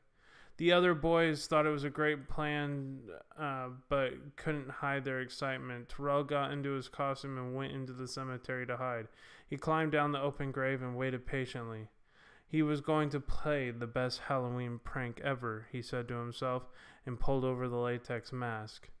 An hour later, Melvin finally arrived to meet the other boys at the entrance of the graveyard. He was smiling, as usual, but in his eyes the boy could see he was scared to death. He had his hands in his pocket and was visibly shaking. The other boys sent him into the graveyard to find the grave. He walked deeper and deeper into the cemetery, and the darkness seemed to close all around him, and the only light that was coming from him was from his cell phone. He held it up to try to light his way. Melvin walked in between the tombstones, his shoulders slouched and his hands trembling. Every little sound he caused him to jump in fear and shake in fear. Jump in fear and shake and shake. Finally, he reached the middle of the cemetery and arrived at the freshly dug grave. He cautiously approached the headstone to read the inscription, and a hand came out through the grave and grabbed him by the ankle. Melvin let out a cry, and he dragged him down into the grave. Melvin lay at the bottom of the hole, crouching and coughing and sputtering and wiping the mud from his eyes, and saw a horrible sight. There was a corpse standing over him, and the corpse was pale and wizened. His eyes were sunken in, and his skull was cracked. Melvin struggled to his feet to pull out a large knife out of his pocket. Terrell was horrified. Wait, don't stab me, he shouted, threatening quickly. Why not, Melvin? Don't panic. Terrell fell backwards and became tangled in his costume. Melvin towered over him, brandishing a knife. The knife glistened in the moonlight. Wait, you don't understand, Terrell. Desperately trying to tear off the mask. It's me, Terrell. I was playing a prank on you. Melvin continued to advance on him, clutching a knife and tightly raising it above his head. You're the one who doesn't understand, he said. The voice suddenly got cold and his face twisted in rage. I knew it was a prank all along. Whew. Thank you guys for the... Let's see. 11 people still watching. I do appreciate your guys' love and support. Thank you so much. I hope you guys are doing well tonight. Yeah. Little bit of karma. Just a little bit.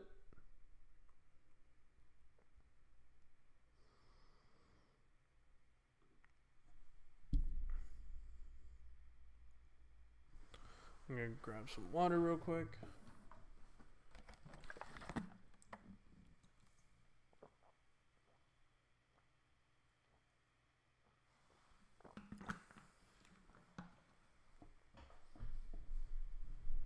Yeah, that one was creepy, but kind of like relieving because you know that guy got his ass whooped. Finally, the bad guy. All right. This one's called Basement Mold. It's about a family who moved to a new house to find a strange mold fungus growing from their basement, and the sun began to act very strange. A young family with one child moves into a new house. The child is a boy who is about 3 years old. The mother is in the basement one day doing laundry. She hears the boy in the next room playing. She hears him talking and goes in to see what he is doing. He is standing and looking at the wall and talking to himself. At the wall, talking as if somebody was there. The mother asks, "Who are you talking to?" The boy replied, "The sticky man." The parents just thought the boy had invented an imaginary friend. He often tells them that he is playing with them or talking to the sticky man. No, just in the basement. Not just in the basement, but all over the house. The boy talks about the sticky man so much that his parents started to get concerned. They explained to the boy that it's okay to have imaginary friends, but he needs to understand that the sticky man is not real. And the boy became really, really upset, and he insisted that the sticky man was real. The parents tried to teach their son the difference between real and imaginary things. One day, the boy says, "The sticky man is getting really mad because you keep saying he's not real." The parents finally tell him that he must stop talking about the sticky man. The boy continues to say that they are making the sticky man mad. One day, the boy is standing on top of the stairs of the basement and starts to jump up and down, clapping his hands, saying, "The sticky man is coming, the sticky man is coming." He won't stop, and his mother gets very upset with him. The boy says the sticky man is in the basement and he is mad. The mother began to become scared, and the son's strange behavior continued. She decided to go to the basement to show him that nobody was there. Down the stairs and to the laundry room she goes. When she looks around, she sees something on the far wall. There is mold all over the basement wall, and a great ooze was dripping down from what seemed like a large hole in the wall. The mother went closer to investigate it. She seemed like the hole had eaten the entire wall. There was bite marks on the edge, and it was covered in a slippery gunk. The goo was flowing down from the hole, and she started hearing a drip. The gray ooze, odorless, flowing liquid, falling and splattering on the basement floor. She can hear her son sitting at the top, chanting, "The sticky man is here, the sticky man is here." A small droplet had splashed on top of her head. She looks up. A huge, oozing, moving, bubbling, slithering shape is clinging to the walls of the basement. Sticky goo and ooze was falling from the droplets of the hideous, moldy body, forming puddles on the floor. His face resembles a human. It has got evil eyes, and its evil eyes bubble and shift, staring angrily at her. The thing forms some sort of a mouth and opens wide, leaning at her. Suddenly, slimy tentacles ooze out to reach to grab her. "Hey, Leah Ladybug, how you doing, my friend?" The mother screams and races up through the basement. The sticky thing ceiling oozes towards the door. Trying to get there before her, she grabs the son as she runs out, makes it to the door as the thing is flowing down the walls to cut off her exit. She slams the basement door and locks it. Her son is chanting, "The sticky man is here, the sticky man is here," and she backs down the way from the door. She clenched her son tightly in her arms. She sees the ooze pushing its way from under the door. The door was creaking, straining as its hinges, and a huge force behind it to push it down. The woman scoops up the boy and runs out of the house. The woman refused to go into the house. The family sold it as fast as they could and moved into the next town. They never told the new owners what had happened. The son never mentioned the sticky man again, and eventually it all forgot about this period in the time of his life. All about this period in his life. Hey, Jenny Merseth, how you doing, my friend? I hope you're doing well tonight. Another couple had a baby. This girl was a girl at this time. At the girl's third birthday, the parents threw her a party to invite all the kids into the class. She blows out the candles of her birthday cake, and everybody asks her to sing a song for them. And she stands up on the chair and starts chanting, "The sticky man is coming, the sticky man is coming." How did y'all like that story? This is creepy. Hey, Foulfish, how you doing?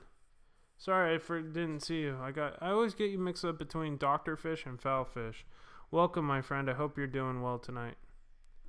Thank you guys for the 16 people watching right now. I do really appreciate all of your guys' support. Thank you, thank you, thank you. Really.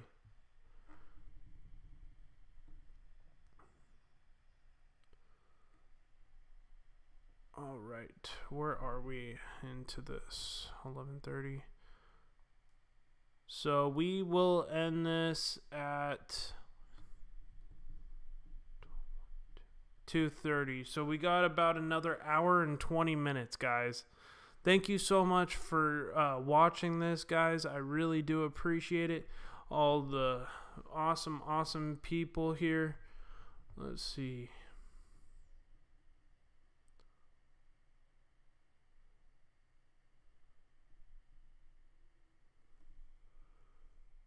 So just give me 1 second here. I'm trying to get back to the comments.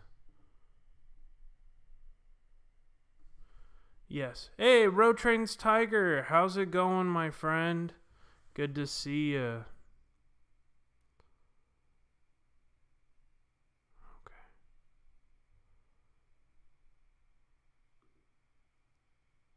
This one's called Tell My Future. This is about an urban legend of a woman who visits a psychic to have her fortune told and gets a very odd reaction. There was a young woman who decided to visit a psychic because she was curious about what life she had in store, what life had in store for her. What? Jesus. Okay, I'm back here. Okay, let me get back here to the comments. Thank you guys for the 40 thumbs up. I do appreciate it, guys. Thank you, thank you, thank you. There was a woman who decided to visit a psychic. She was curious about what life had in store for her. She didn't really believe in fortune telling. She thought it would be fun to have her fortune told. She arrived at the psychic's house and was greeted at the door by an old lady in a ragged shawl. The psychic urged her inside and led her down a hallway into a darkened room. They sat at a table. "Can you tell my future?" asked the woman. "Of course," the psychic replied. "Show me your palm." The woman had just held out her hand, and the psychic examined it closely, frowning in concentration. There was a long silence, and the woman was young and became uncomfortable. Suddenly, the psychic went very pale in the face and gave the woman a strange look. "Is there something wrong?" the woman asked nervously. The psychic refused to answer any questions and told the woman that it was too late. She wanted to go home. There would be no charge for the palm reading. The woman was worried and began to ask questions, but no matter how much she begged, the psychic would not say a word. The woman kept insisting, but the psychic just kept shaking her head and saying the session was over. Finally, the young man or woman began to grow angrily. The psychic relented. She took out a pen and paper and wrote something down. She folded it up and put it in an envelope and handed it to the young woman. "Do not read this until you get home tonight," she said. The woman was relieved and stuffed the envelope in her pocket, and she thanked the psychic for what she had did and paid her for her services. Then they said goodbyes, and the woman left, thinking the mysterious note, what it could have contained.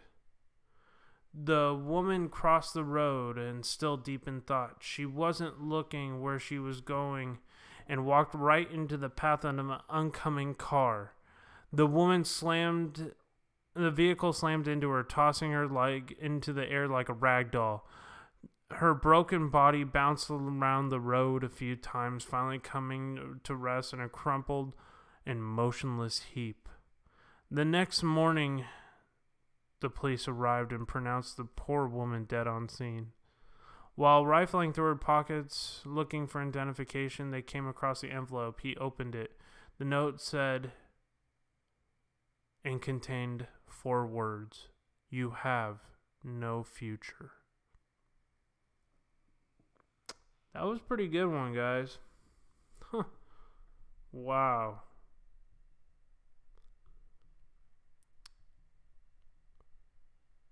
It's pretty sad, kinda. Alright, this one is called The Mausoleum. The mausoleum had belonged to the Eldridge family for years.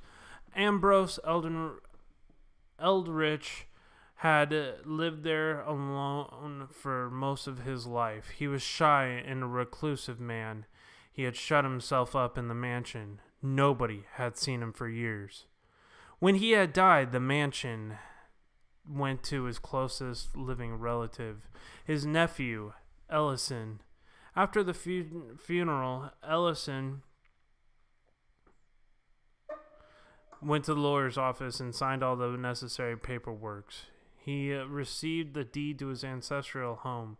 The mansion was now his to deal with. He decided that he would like to live there.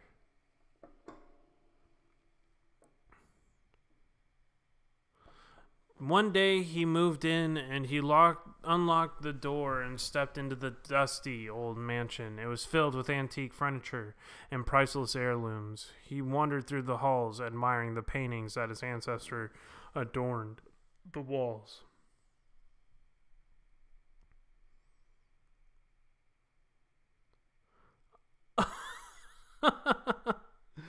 Oh my gosh, that's funny, Tara.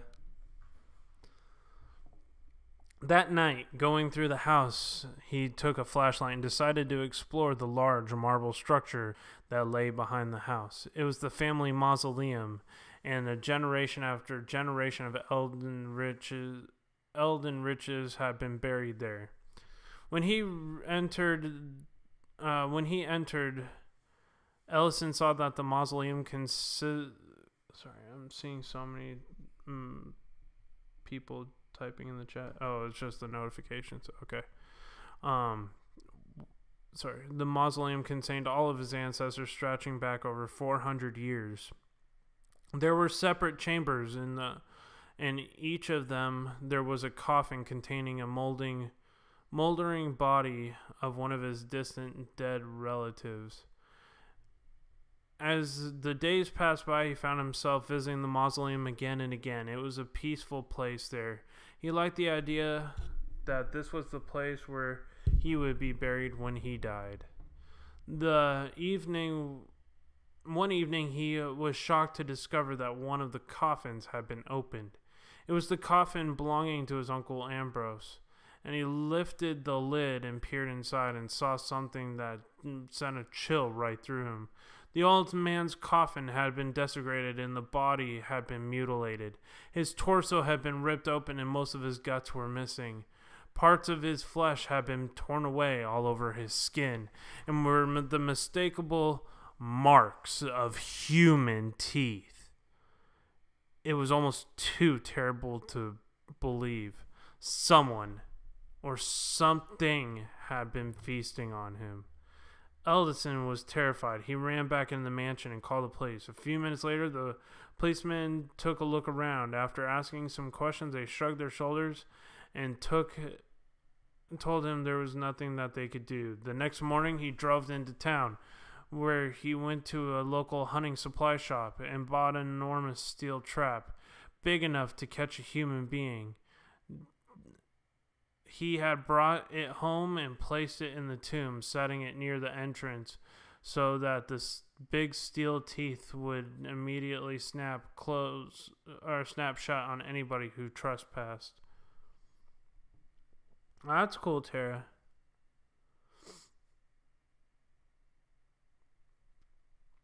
He returned to the mansion and went to bed, falling into a troubled sleep. At some point in the night, he was awakened to the sound of movement outside. He scrambled out of bed. He grabbed his flashlight to check if anything had been disturbed. When he got to the mausoleum, Ellison shone his flashlight around and saw that the steel trap had been carefully moved away from the entrance. Stepping inside, he discovered his uncle's coffin had been opened again and more of his body was devoured. One of his eyes was missing and the other was hanging from the socket. Most of the flesh had been stripped from the face, exposing the skull underneath, and somehow the ghoul had gotten to the body again. Emerson immediately ran back into the mansion and called the police. He informed them that they had been dealing with had happened and demanded they do something about it. Next day, the two policemen were assigned to guard the mausoleum. The next night, the policemen were walking outside in the cold, patrolling the grounds. Ellison was sitting by the fireside reading a book. After a while, he began to doze off. All of a sudden, he was awakened by the noise of shouting, and when he opened his eyes, he found himself blinking in the glare of the flashlight. Edison looked around. He was in the mausoleum, and the police were standing at the door, shining their flashlights on him. The faces were grim. He looked down to realize that he was standing over the coffin of his Uncle Ambrose. "What is going on?" he tried to say, but there was something in his mouth, something soft and chewy. To his horror, he realized that it was in his hands. He was clutching the half-eaten remains of a human heart. Oh my God, that story is gross and scary and creepy and super Halloween-y. So I'm glad I did read that one. How did y'all like that one? That one was pretty good. Thank you everybody for watching. I do appreciate it. All of your guys' love and support. Make sure you guys smash that like button. Share this out on Facebook and Twitter. Thank you guys for all the views and all the support that you guys continue to show here on HSFL Paranormal. Thank you guys. Yeah, that one was a little bit gross. I don't know. That one was nasty. Yeah. That was weird, yes. Very good. Yeah.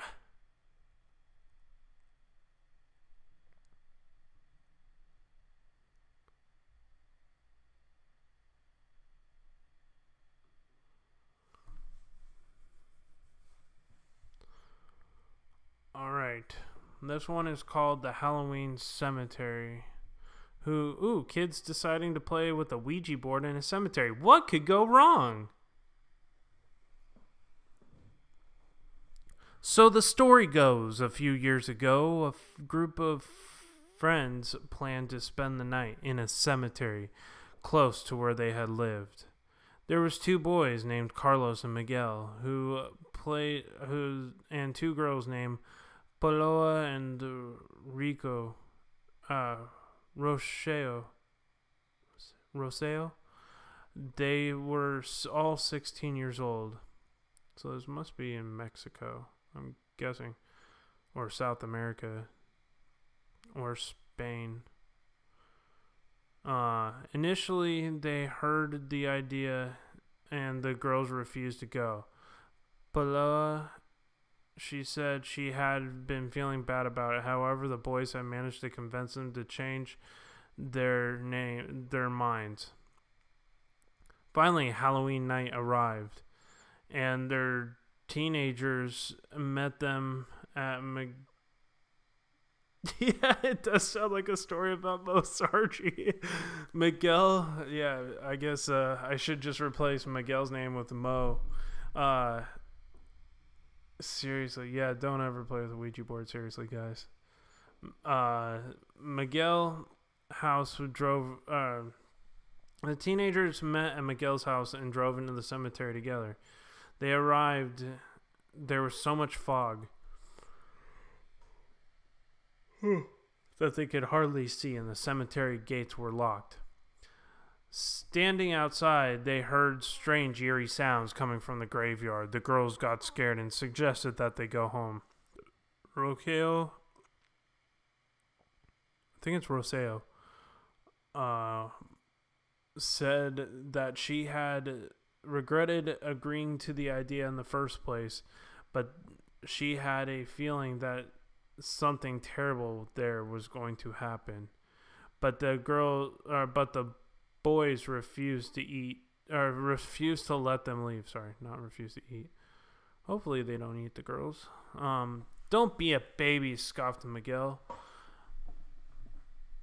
We don't travel this far just to look at the cemetery gates and go home. It's Halloween, Devil's Night.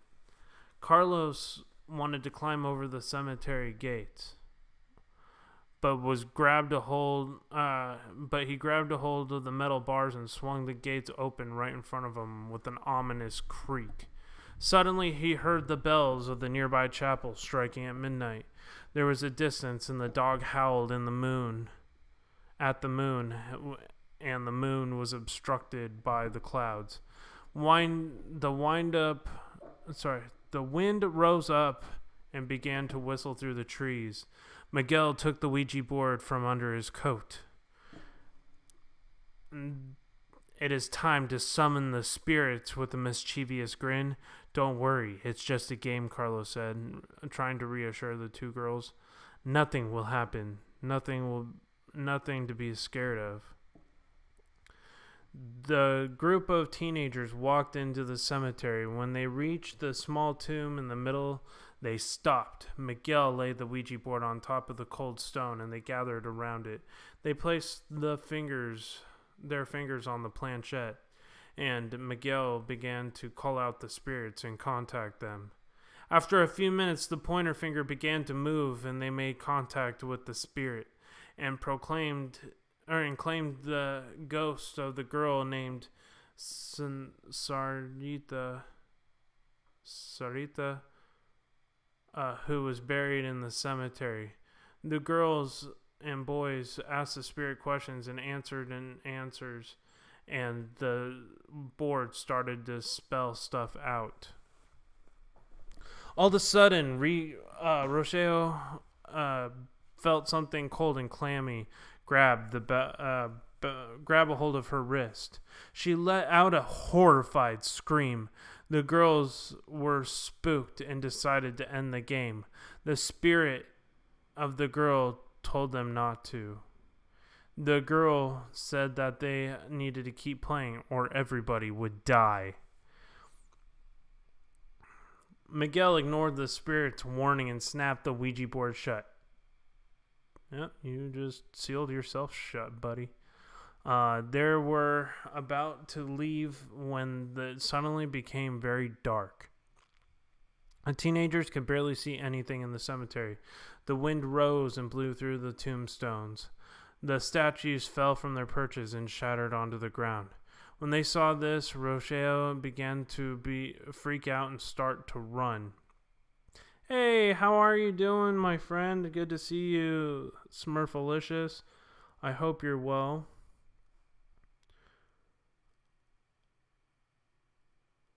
I'm not doing panel tonight. Panel's tomorrow night.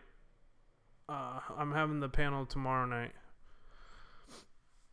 Talk about some people's paranormal experiences. No, this isn't this isn't Hangouts. This is OBS. I'm doing my scary stories tonight. When she saw this, Rayo freaked out and Carlos ran out of the cemetery gates and stumbled onto the road. Suddenly, a car came around the corner, slammed into him, killing him instantly, and squishing his body into a bloody mess. Below and Miguel began to get back safely to their homes. Below was so scared that she decided to take a bath and calm herself. But before she went to bed, when she was getting in the bathtub, she actually bumped her cell phone into the water. Unfortunately, the phone was plugged into the charger, and Below was electrocuted. The next morning, Miguel woke up downstairs to eat breakfast, and his parents were waiting for him to break the news. Miguel was surprised and frightened to hear and learn about the deaths of his friends, but he knew he was next. He didn't know what to do. Fearing for his life and desperate to get away, he went straight to the airport and took the first flight to Argentina, so it was South America. He was shaking with fear, but he managed to get on board the plane without incident. However, the plane took off and the engine failed and he crashed into sea. His body was never recovered. The legend has it that after these incidences, no one ever dared to visit that cemetery on Halloween night. They didn't do a lot of things right there, Lori. They did messed up. They messed up bad.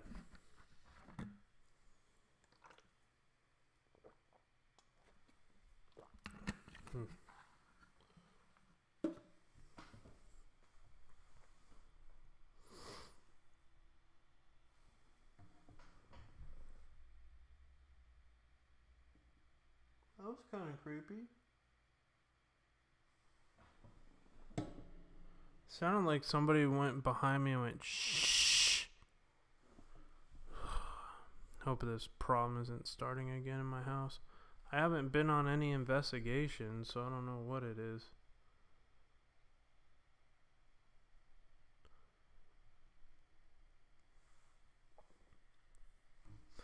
Yeah, they really didn't start off that one too hot. Let's just put it that way.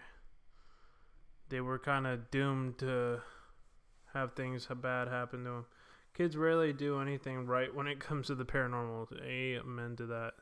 That's why all these kids like that play with the Ouija boards, they all end up with like a demonic possession later. Alright, this one's called Halloween Candy.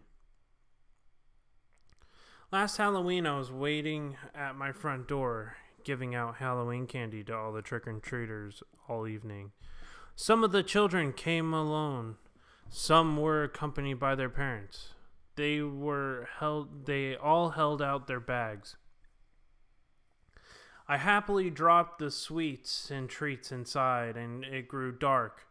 Things started to die down. When it seemed like nobody else was going to come, I decided to call it a night.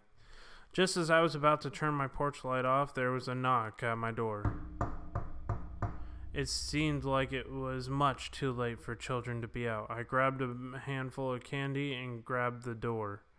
There was 2 children standing on my porch, but they weren't wearing costumes. They were the strangest children I had ever seen in my life.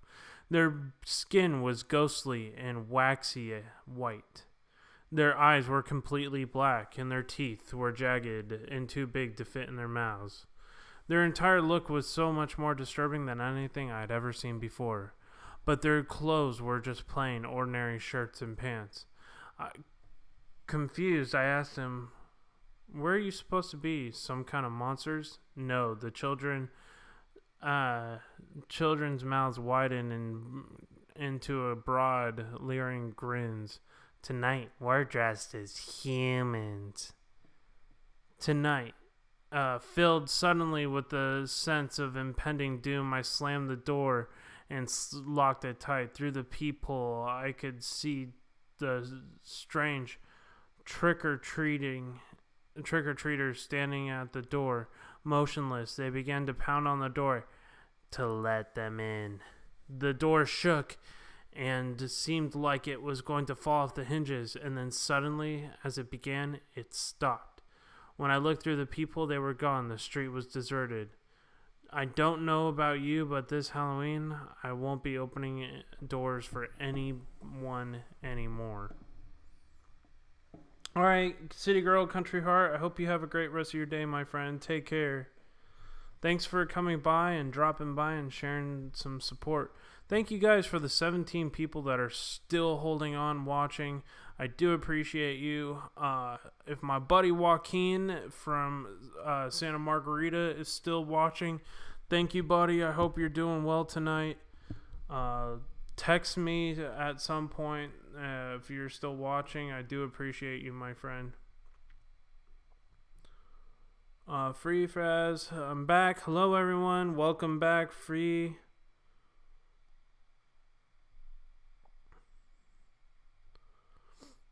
Road Trains, Tiger.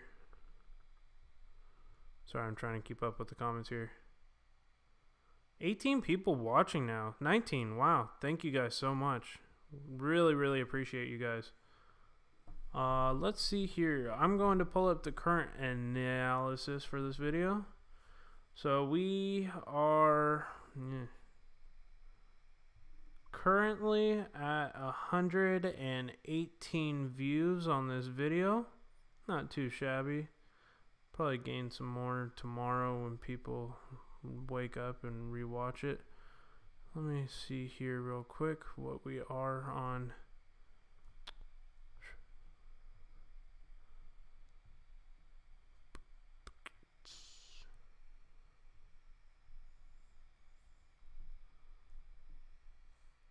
Alright, so we're at almost 2,000 hours of watch time on this video, so thank you guys for all of your love and support.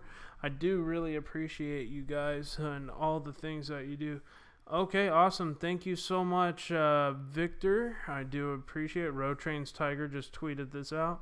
So I'm going to go ahead and look at some of the tweets and try to retweet this. I don't know. All of a sudden now it won't. Yeah. Okay, that's weird. It won't let me retweet his comment for some reason. Okay. Guys, if you tweet this out, make sure you tag me in the tweet. That way I can tag you back. Okay, Rebecca C. I can retweet that one. So thank you so much. Trying to see here, just trying to see whoever else tweeted this out. Just kind of looking through the interwebs right now. Alright, thank you guys so much for all of your guys' love and support. I do appreciate it. To all my friends who are watching, thank you guys. You are what makes this channel. Alright, so let's see here. Alright, we got 17 people watching. Awesome. What the fuck is that? Is there a bag out here or something?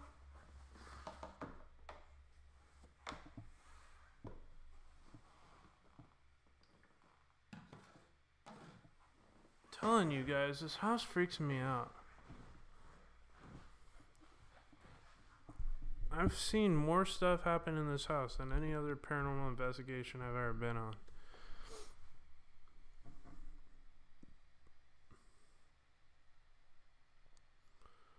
Alright. Hey guys, thank you so much. Hey Leah Ladybug, good to see you.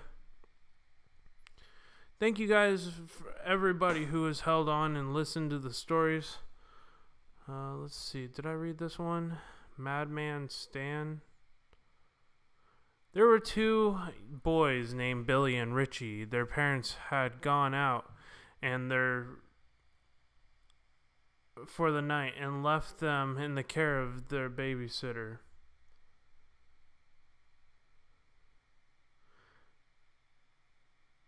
Yeah, sorry about that. I forgot. I said a bad word. I do appreciate apologize, I mean. That one really freaked me out. It kept saying, like, it sounded like behind me. It kept going, shh. like, or something rustling in the background, like a paper plastic bag, like rubbing together. I don't know. There's nothing back there either. There's no paper bag or nothing. I'm like trying to check under my chair and around. Yeah, I'm having a great Halloween so far. Spirits seem to be messing with me pretty good. Thank you, guys. Thank you, Road Trains. I do appreciate it. There are two boys named Billy and Richie. Their parents had gone out for the night and left them in the care of their babysitter. Her name was Agnes, and the boys hated her. She was fat and ugly and stank of sweat and cigarettes. Her butt was so big that her pink sweatsuit made it look like it was going to burst at any moment. "Time for bed," Agnes announced as soon as her parents left. But our parents allow us to stay up until 11, Billy protested. "Your parents aren't home anymore," Agnes said. "I'm in charge. What I say goes. Now stop arguing and go to bed." "You're really a rotten babysitter," Rich moaned. "And you're a rotten pair of children," Agnes reported. The two boys stood on their ground and refused to budge. "Okay then, well if you won't go to bed, I'll have a little surprise for you," Agnes said with a merciless grin. "Something to cheer you up." "What said?" Rich said. "A bedtime story," she said. "A really scary one. I want you to hear it, don't you? Don't be afraid, are you?" "Of course not," Billy blurted out. "Tell us." Agnes turned out the lights, and when she got back down, the couch groaned under her weight. She and the two boys sat cross-legged on the floor, facing each other. "All right," she said, clearing her throat. "In some towns, people don't lock their doors at night. But in this town, nobody goes to bed without making sure their doors and windows are locked up tight." No, the chair I have right here is all the way down to the floor. It's controlled by like the not hydraulic, but like the little lever, and the chair's all the way down in the off position. So I don't know what it is.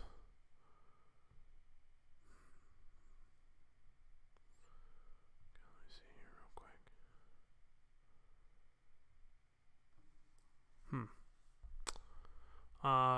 Making sure the doors and windows are locked up at night. There is a good reason for that, because of the madman Stan. Nobody knows where he comes from, but they say he lives in the cemetery, sleeping along the tombstones. Madman Stan will settle for any man or woman. He likes little girls very much, but more than anything else in the world, he likes little boys. They're his favorite. He takes his victims back to the cemetery, and nobody talks out loud what he does with them. But I'm sure you could imagine. They're never seen again. People who live near the graveyard say they hear screams at night. Horrible screams. Plenty of people have seen him late at night, going from house to house, checking every window and trying every door, looking for the one that is not locked. And everyone finds one. And when he finds one, he goes in. That's why everybody locks up their doors tight now. Like I said before, time for before bed. "That's all?" Rich said. "That's not a story." "You're right. That's not a story. It's a warning. I want you to go straight to sleep, and if I hear even a peep out of you, I will unlock the door and let Madman stand so he can get in." 10 minutes later, the boys were in bed, wide awake, staring at the ceiling fan into complete darkness. It wasn't true, was it? Rich said. Of course not, Billy. She was just trying to scare us. All of a sudden, the bedroom door flew open. The boys almost jumped out of their skin. Agnes was staring in the doorway. What did I tell you? She said. Just for that, I'm going to unlock the door. She slammed the door shut, leaving the boys in the darkness again. They lay in bed, shivering and clutching their pillows, and unlistened to her unheavy footsteps as they walked down the door. It's your fault, Billy said. It was you who had to have your big mouth open. I'm sorry, little brother replied, and she's gone unlocked the door. You said that you didn't believe in Madman Stan. I don't. What are you scared of? I'm not. I'm just... Shut up before she gets back. No, I swear to God, nobody's messing with me. Like, literally, I have paranormal stuff. I put it in the description. That goes on in my house all the time. And you can see a record of it on my channel. I record it all the time inadvertently. Faces in the background of my house when I'm filming. Voices. Whole bunch of stuff. Just for safety, I'm going to bring out the cross. Nothing can harm me. I have a blessed cross around my neck.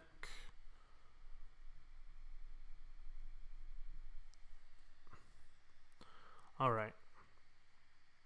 The boys lay there, staring at the ceiling, trying to fall asleep. They could not relax. All they could think of was Madman Stan and dragging them off into the graveyard where he would do unspeakable things towards him. Billy got out of his bed. His heart was beating fast, and he eased open the bedroom door and peered through the dark. And through the crack, the coast was clear. What are you doing? Rich said. I'm going to the front door. He slipped through the hallway and crawled up the stairs as quickly as possible. When he got to the bedroom, he tiptoed around the corner and checked the front door. It was locked. Agnes had been lying. She didn't unlock the door after all. Billy got down on all fours and crawled through the hallway and came into the living room. He poured over the edge of the doorway. The television was off. Agnes was laying on the couch. He could see her butt. That big mound of pink lay there like a beached whale. He inched forward until he could see her face. Her eyes were shut and her mouth was hanging open. She didn't make a sound. She wasn't moving at all. He couldn't tell if she was sleeping or dead. Hours later, the boys were awakened by a sound banging on their bedroom door. All of a sudden, the door burst open and they let out a terrifying scream. Their father was standing in the doorway. He flipped on the light switch. Okay, he shouted. They're here. The mother appeared in the doorway, sighing a breath of relief. What's going on here? When I came home, the front door was open. Where's the babysitter? There's no signs of Agnes anywhere. What happened? Where did she go? Maybe Madman Stan got her, Rich whimpered. Billy looked up at his parents and nodded his head. Yeah, sure, he said with a malicious smile across his face. Madman Stan must have gotten her.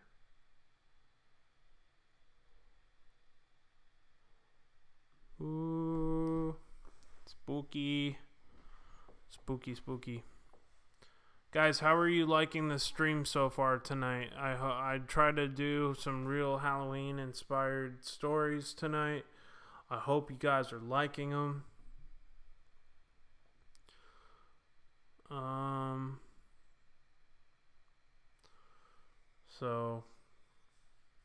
Okay, the next three I'm going to put towards a vote are the Blackest Night, the Patchwork Monkey, or Night Ride.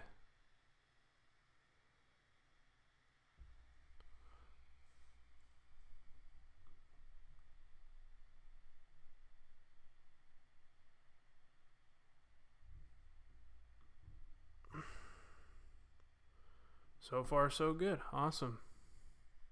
So glad you guys are liking the stream.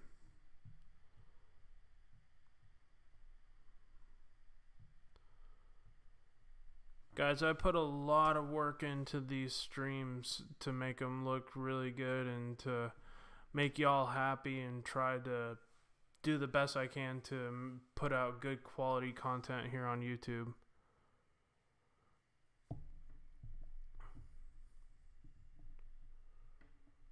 Night Ride? Okay, we got 1 for Night Ride, 2 for Night Ride.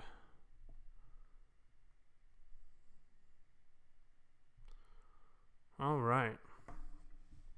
Night Ride is a ghost story about a man who stops to pick a girl who is hitchhiking on the road. I can already see the danger with this. Okay, we're on Night Ride. So it's about a guy picking up a girl who is hitchhiking on the side of the road. Jerry was driving home late one night. Always starts with a guy named Jerry. No, just playing. Jerry's, I don't know, Jerry's just a... Never mind, I'm not going to say that. Jerry was driving home late one night when he saw a young lady waiting by the bus stop. He stopped his car and told her that he didn't think that the buses would be running this late, and he offered her a ride. The fall night air was getting chilly. He took off his jacket and gave it to her. Jerry found out that the girl's name was Mary, and she was on her way home. After hours of driving, they had arrived and at her home and dropped her off by the front door. Jerry said goodnight and drove home by himself. Next day, Mary remembered that he had his jacket. He drove her home and knocked on the door, and the old woman answered. John had told her about the ride that he had given her daughter Mary and came back to get the jacket that he lent her. The old woman looked very confused. John noticed a picture of Mary on the mantelpiece and pointed it to the old woman, and that is the woman who I gave a ride to. With the voice shaking, the old woman told Jerry that her daughter has been dead for many years and was buried in the cemetery about a few hours away from there. Jerry ran to his car and drove to the cemetery. He found his jacket neatly folded up on the grave. The name on the tombstone was Mary.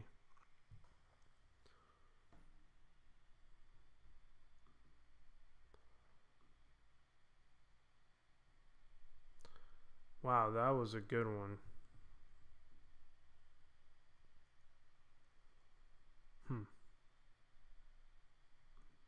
Alright, next one I will do... Patchwork Monkey is a 25-minute long story. I don't think I'm going to read all that. I have 30 minutes. That would have taken the whole time to read that story. Remainder of this live stream. I'll try The Blackest Night. See how short this one's a 5-minute read.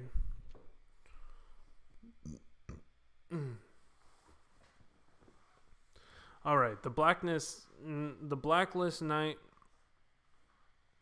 Blackest Night is about a scary story about a couple who went to visit a cabin during the darkest night of the year. A haunted cabin during the darkest night of the year. Yeah, that one was good. That almost sounds like some kind of Stephen King movie, you know what I mean? That last one. It's almost like, what was that movie with the hitchhiker? Was that Silver Bullet?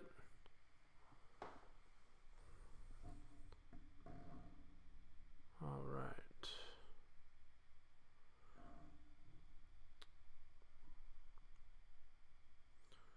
It was almost midnight when they drove down the crooked, lonely road and stopped outside an old log cabin.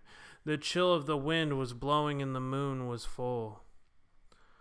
The boy and girl stepped out of the car and made their way towards the cabin and opened up the door and peered inside. "Is this it?" she said. "Yes," he said. "This is the place. Let's go in." "You first," she said. He stepped inside and she followed, the door creaking shut in the darkness surrounding them. Do you know what tonight is? It's the darkest night of the year, he asked. No, it isn't. Is it? Yes, it is. It's called the blackest night. Do you know why? No, she said. Well, I'll tell you. I said it was 20 years ago. Back then, the cabin was abandoned and falling apart. Some hunters who were going to go to the game. Sometimes hunters who are going to go to the game in the surrounding woods. It was also used as a makeshift place for young couples like us to meet. They say it is broken down shack, has seen a lot of hugs and kisses, but it all has come to an end. One October morning. What happened? She asked. I found the body of a young girl inside the cabin. She had been murdered and was extremely brutal scene. Her eyes had been gouged out and gutted like a fish. Her body was ripped open from the belly up to her chin. Her guts were strewn all through the cabin. The killer chopped off her hands, and she bled to death. It was slow and painful. Hey, Kenneth at Kentucky Fam. How you doing, my friend? Good to see you. Hope you're doing well. How horrible, she claimed. Why are you telling me this? Well, as the story goes, the murderer was never found. Saying that since the cabin has been haunted each year, the darkest night of the year, this cabin, the night the terrible crime had took place. If you ever listen closely, you can hear the screams of the dying girl. That's why they call it the blackest night of the year. You're making all this up to scare me. Not at all, he said. You love to intimidate me. I swear it's the truth, he solemnly said. But she could not hint. But she could see a hint of mischievous smile around his lips. You've never heard of this legend? I thought you knew about it. No, I had never heard it before.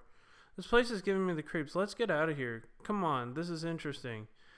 If you told me this before, I would never have agreed to come. All this about that poor girl dying, I don't even want to think about it. Shh, he said. Let this wait a little bit longer. Maybe we'll hear her scream. I don't want to, she protested. I'm already trembling like a leaf. Well, I'm the one with the car, so maybe I'll just let you, go off and let you stay here, and you can spend here the night alone. No, she cried. Don't even joke about that. She grabbed the handle and pulled it off, and the rusty hinges cracked, and the handle came off her hand. She let out a shriek in surprise. Her surprise turned to panic, and she was pushing and shoving and banging on the door. But it wouldn't open. Is this some kind of joke? She cried, her eyes welling up with water. Let me out. He didn't answer. She turned around. He stood there in the moonlight, a faceless black silhouette. Are you scared yet? He said sarcastically.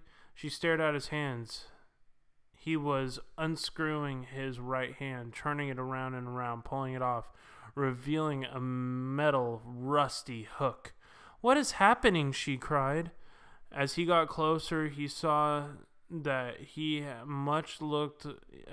when she got closer, he looked much older.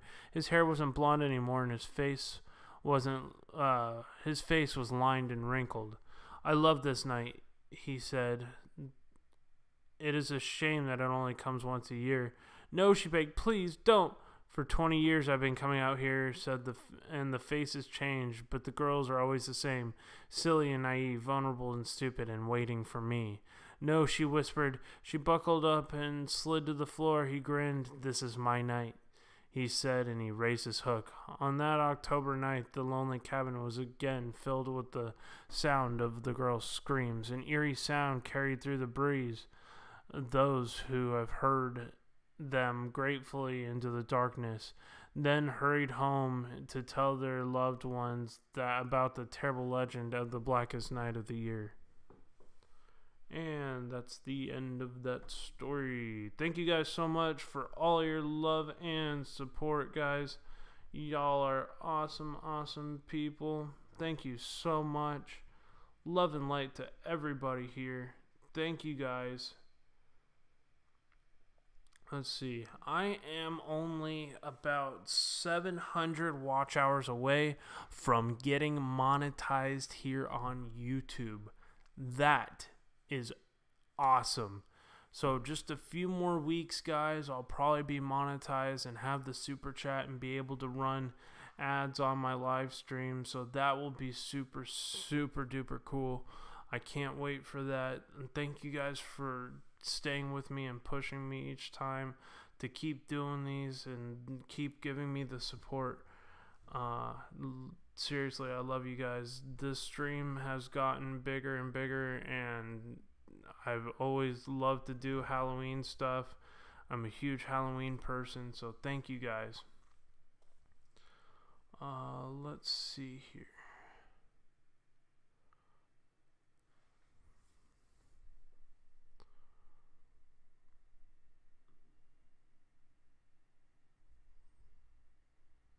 This one is called, sorry, this light that I have for the studio lighting is like kind of affecting my eyes because it's like, I think I need to handle it differently. Let me try that, see if that's been any better. Yeah, it's a little bit better. I can kind of see better here.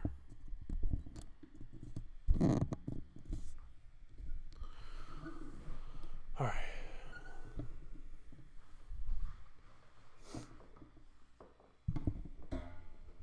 Alright, let's see.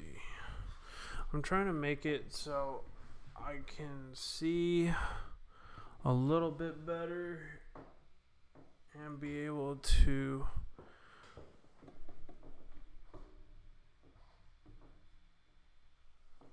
kind of sit back. Thank you so much, guys.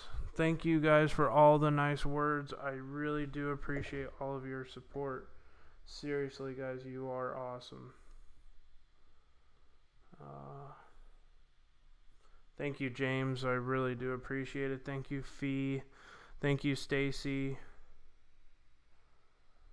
I reply all your videos and just let them play. Aw, you're so nice, Native. Wow, that is so nice. I'll replay all of your videos. That is so nice of you. I really do appreciate that. Oh, God. Yeah, the spirits love playing with the blinds. Are you sure my blinds are moving? I'm going to have to replay this. Oh yeah, it's Halloween, guys. The spirit portal is as open as it ever has been, and they're gonna be going crazy. Maybe that's the rustling noise that I've been hearing tonight behind me. Maybe it's the blinds sliding past one another. But I'm gonna have to look at this live stream. They love messing with the blinds here at my house. Basically, it lets you make a little bit of money on your streams and stuff by helping to run ads both before and after during when you're live. Like when it first starts, it'll play an ad, and that will give you a little bit of money.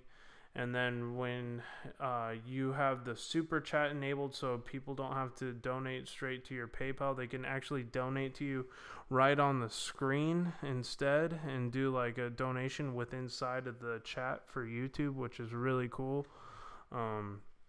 So, and then it allows you to put in ads afterwards. So when people watch it, those companies put ads on your videos, and they and kind of sponsor you, and you make a little bit of money on it. It's kind of like running your own business a little bit. The gap on the top.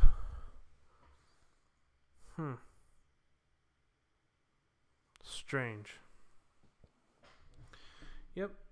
So, guys, I have about 30 minutes.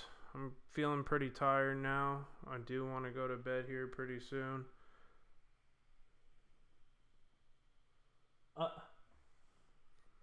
Yeah. Aw, wow. That is so cool. Native Grammy, thank you so much.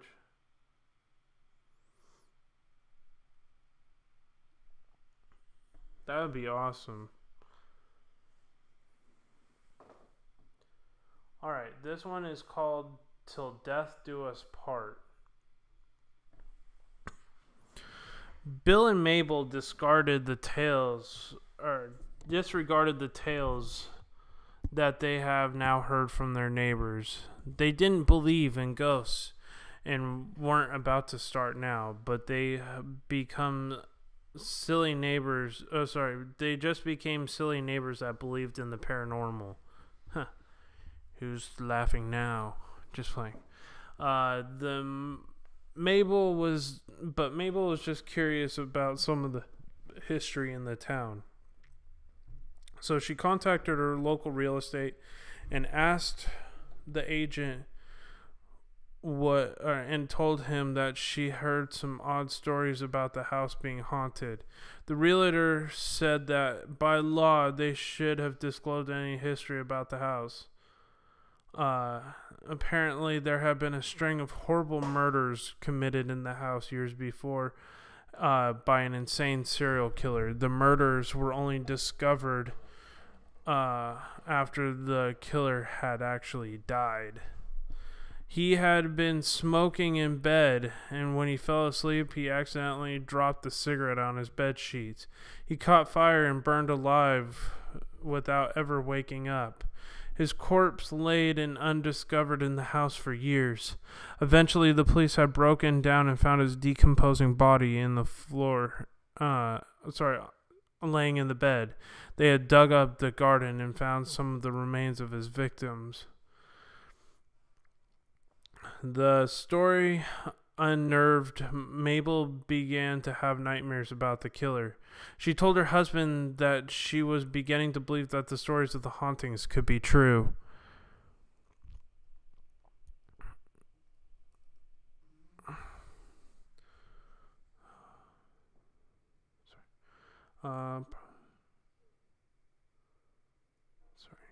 Bill and Mabel thought it was just silly, let's see. Mabel frequently complained that she had a feeling that somebody was in the room at night watching her while she was awake, at night, and sometimes she would wake up suddenly during the night, convinced that something or someone with bony hands touched her.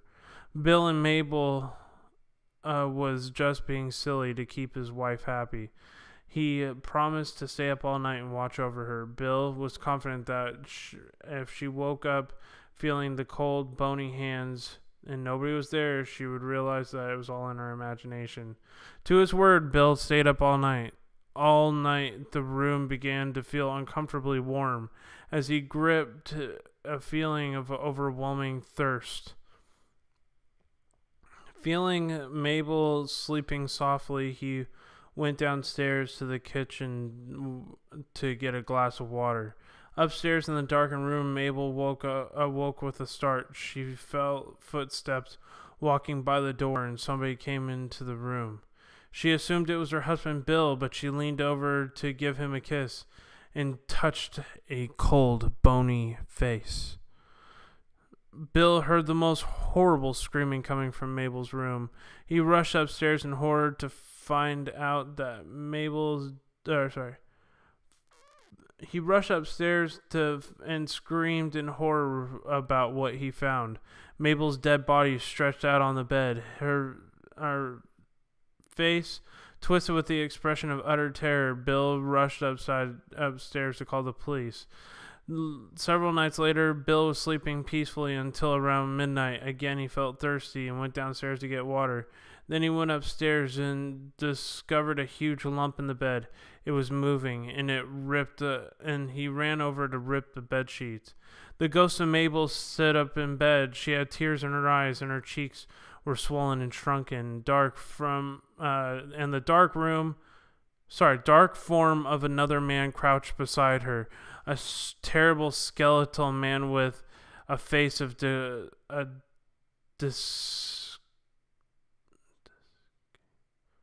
desiccated corpse.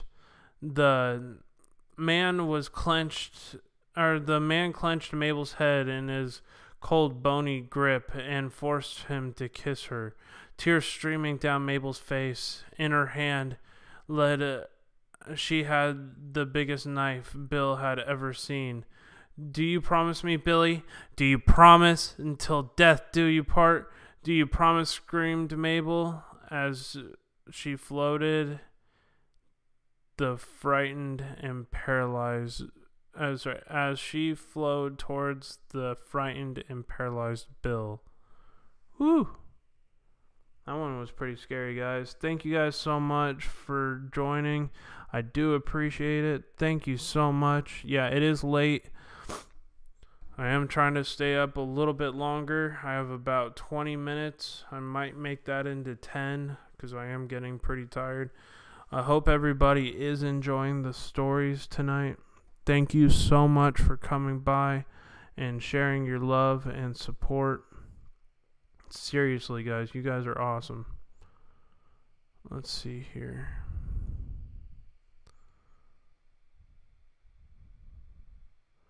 So we're about 140 views on this video tonight. Thank you guys so much.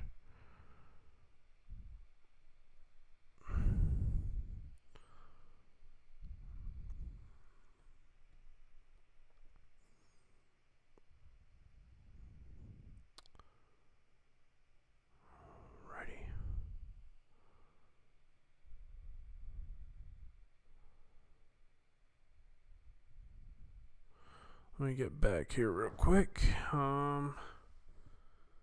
Halloween costume. See if I read that one already. Oh no, are we having internet issues? Hopefully not. Hope you guys can see me here.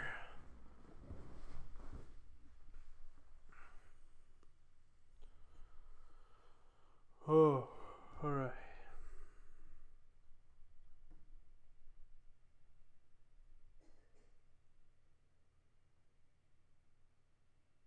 Yeah, no problem, Tara. Good to see you. Very nice. Happy Halloween, Belinda. How are you? Good to see you, my friend. I hope you're doing well tonight. Let's see here.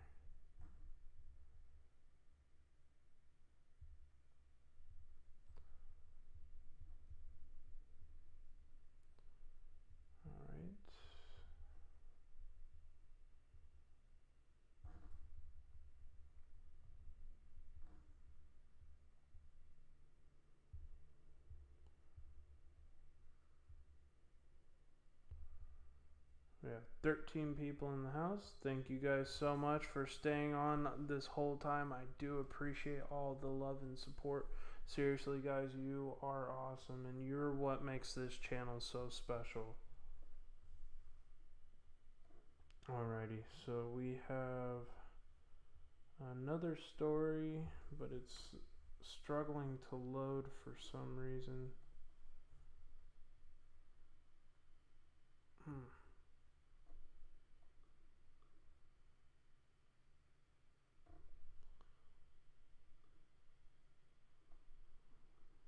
Hold on. Alright.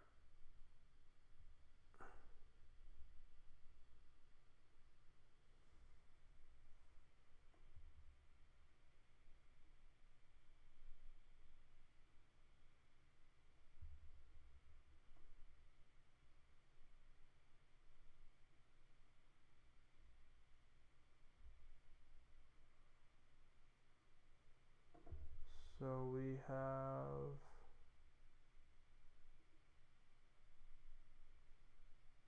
All right. We have black and white photos. We have Men in Black.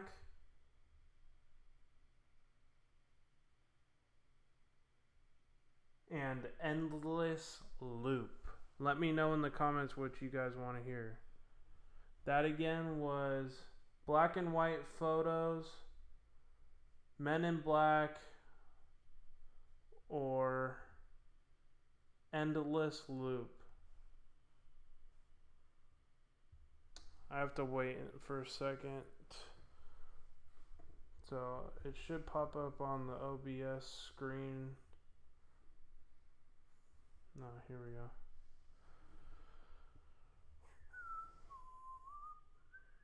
My YouTube thing just decided to fully reload, so okay, cool. Turn the tap on to see if it was that noise. It's not the tap. I think it's the blinds.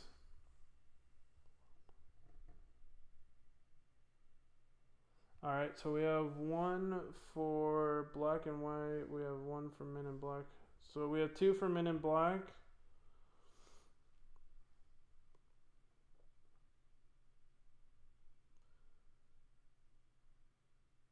Alright, let's check out here.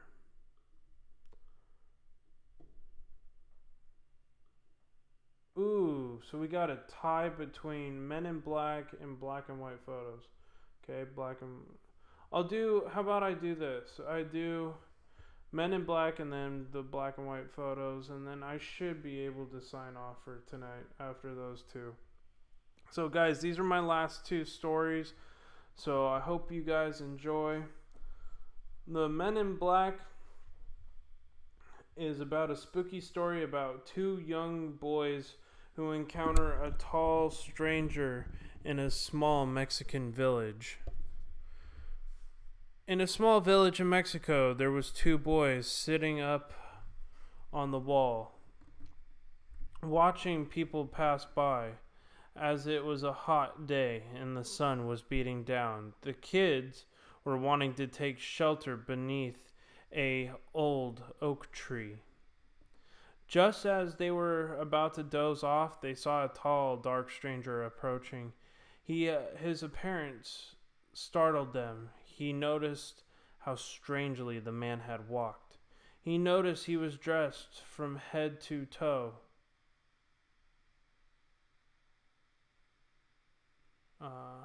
His jet black hair was slicked back and wore an expensive black suit with tie. His clothing looked out of place in that dusty Mexican village. The man grew closer. One boy felt a chill run down his spine. The other boy's hair was standing on end. None of them knew why. "Are you hungry?" asked the man in black. Before the boys could reply, the man took out of his pocket and held out some money. The boys eagerly searched out, grabbed the cash. "Do not take anything from him," whispered the other boy in a warning tone. The boy ignored his friends and greedily stuffed the bills into his pocket, and to his surprise that he had broken... and was surprised to find out that he had broken into a cold sweat. "Don't take his money," said the other boy. The first boy turned to his friend, anger voice. He shouted, "Shut up!" When he turned back, he was shocked to see what the men in black had actually disappeared. He got to his feet and looked down the street, and there was no sign of the tall stranger. He felt a strange, creeping fear wash over him. "Did you see his feet?" the other boy asked. "Of course you didn't. You were too busy looking at the money in his hands. You didn't even pay attention to his feet." The boy was confused and didn't answer at first. His hands were shaking and he stood looking at the ground. In the dust there was a trail of cloven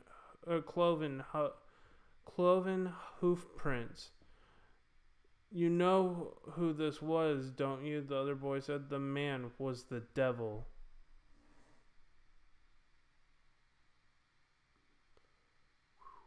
So that was the Men in Black. Okay, the other one, which one did I say it was? Black and white photos. Okay. Black and white photos is a creepy story about friends who want to go camping and come across an old cabin in the mountains based off of a Japanese story. The Japanese got horror on lock. Good night. Happy Halloween, Stacy. I hope you have a great rest of your night, my friend. Take care. Thanks for coming by.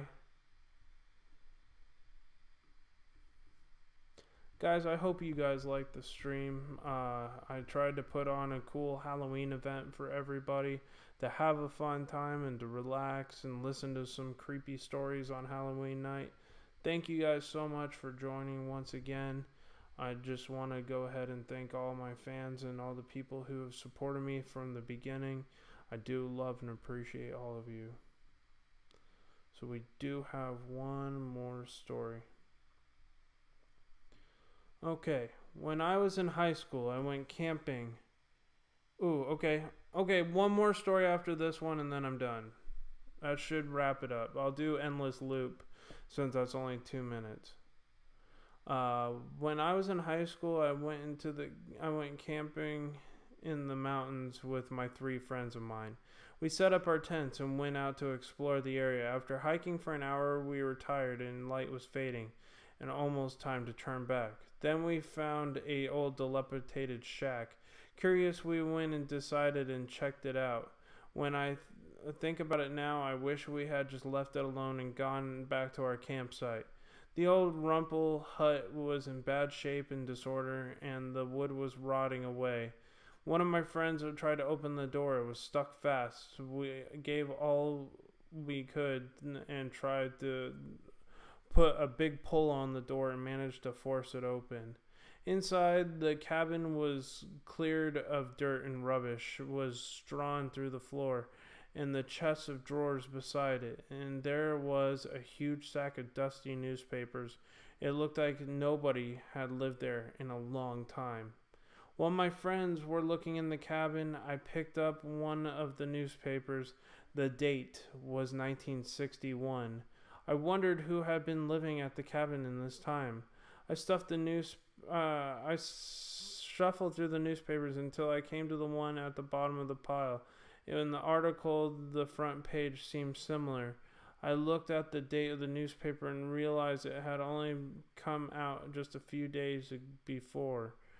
It was definitely somebody living in the cabin. I had an unpleasant feeling in the pit of my stomach, and just then one of my friends exclaimed, "Wow, what's wrong?" I asked. I opened the drawer and these fell out, holding up a pair of old black and white photos laying on the shelf. He handed around the photographs and we all flipped through them. At first, we didn't know what we were looking at. Where were the pictures? There were pictures of 2 girls sitting on the chairs. The photos had seemed to have been taken in the cabin. However, when I looked closer, I noticed that both of the girls were bound and gagged. They had a terrifying expression on their face. "Oh my God," exclaimed one of my friends. "That's too weird. Let's get out of here fast." And when I left the hut that's when we left the hut immediately and started to walk back to our campsite. It was starting to get dark, and we noticed, and we kept glancing over our shoulders, making sure nobody was following us.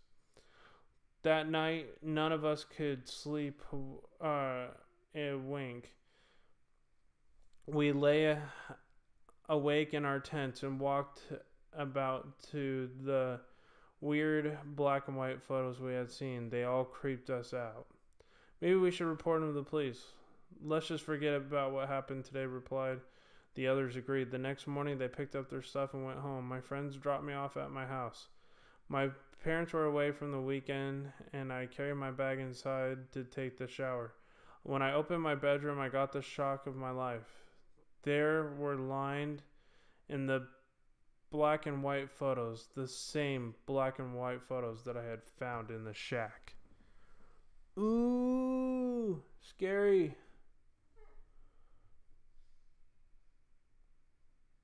Alright, last story, guys. Endless loop. It's about 2 minutes, and then I'm gonna go head out and sign off of here. One night, a man had a nightmare. It was the most frightening thing he had ever experienced. In the dream, he found himself walking through the desert. Somehow, he had no idea how he had gotten there. When he knocked down, when he looked down, he realized that he was carrying a machete in his hand, and the long, cold steel blade looked razor sharp. The sun was beating down, and the heat was intense.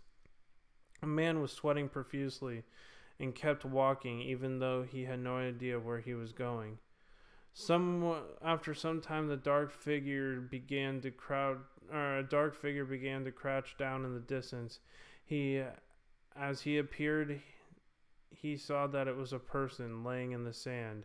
He had the feeling of being extremely lonely, but he was grateful to see another human being.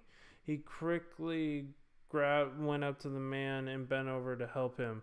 However, when he turned over the man, he took one look at his face and recoiled in horror. He was looking at himself. In that instant, he became overwhelmed with fear and raised a machete above his head. Without thinking, he hacked the man to death. Horrified at what he had done, he dropped the weapon and returned through the desert, thinking that he had to get away from this place as fast as possible. With every step, his feet sank faster and faster into the sand, driving him into more terror and panic. Hey, Faith in the Fallen, how are you, my friend? Thank you so much for coming by. Eventually, he stumbled and fell onto the ground. Laying in the sand, he recoiled that he had sprained his ankle and could not walk another step. There was nothing he could do except lay there where he had fallen. After a while, he looked up and saw something in the distance. It was a figure of a man approaching across in the wide expanse in the heat. The man approached, and as the man approached, he could not wait until he could see his face clearly. To his horror, he realized that the man was himself, and he was carrying a machete. A very sharp, razor sharp machete. So he kept dying and basically killing himself over and over and over again. Pretty awful story. More kind of sad and crazy than that. But guys, I am going to sign off for tonight. I hope everybody had a good night tonight listening to those creepy stories. Thank you so much for coming by. Much love and light to everybody here. I hate signing off with 15 people in the house. So thank you guys so much. Love you guys all. You are awesome. I hope to see you again. I will try to be on tomorrow night for a panel with friends on Halloween. So take care, everybody. I hope everybody has a great rest of their night. Signing off. Keep it spooky, my friends. Take care.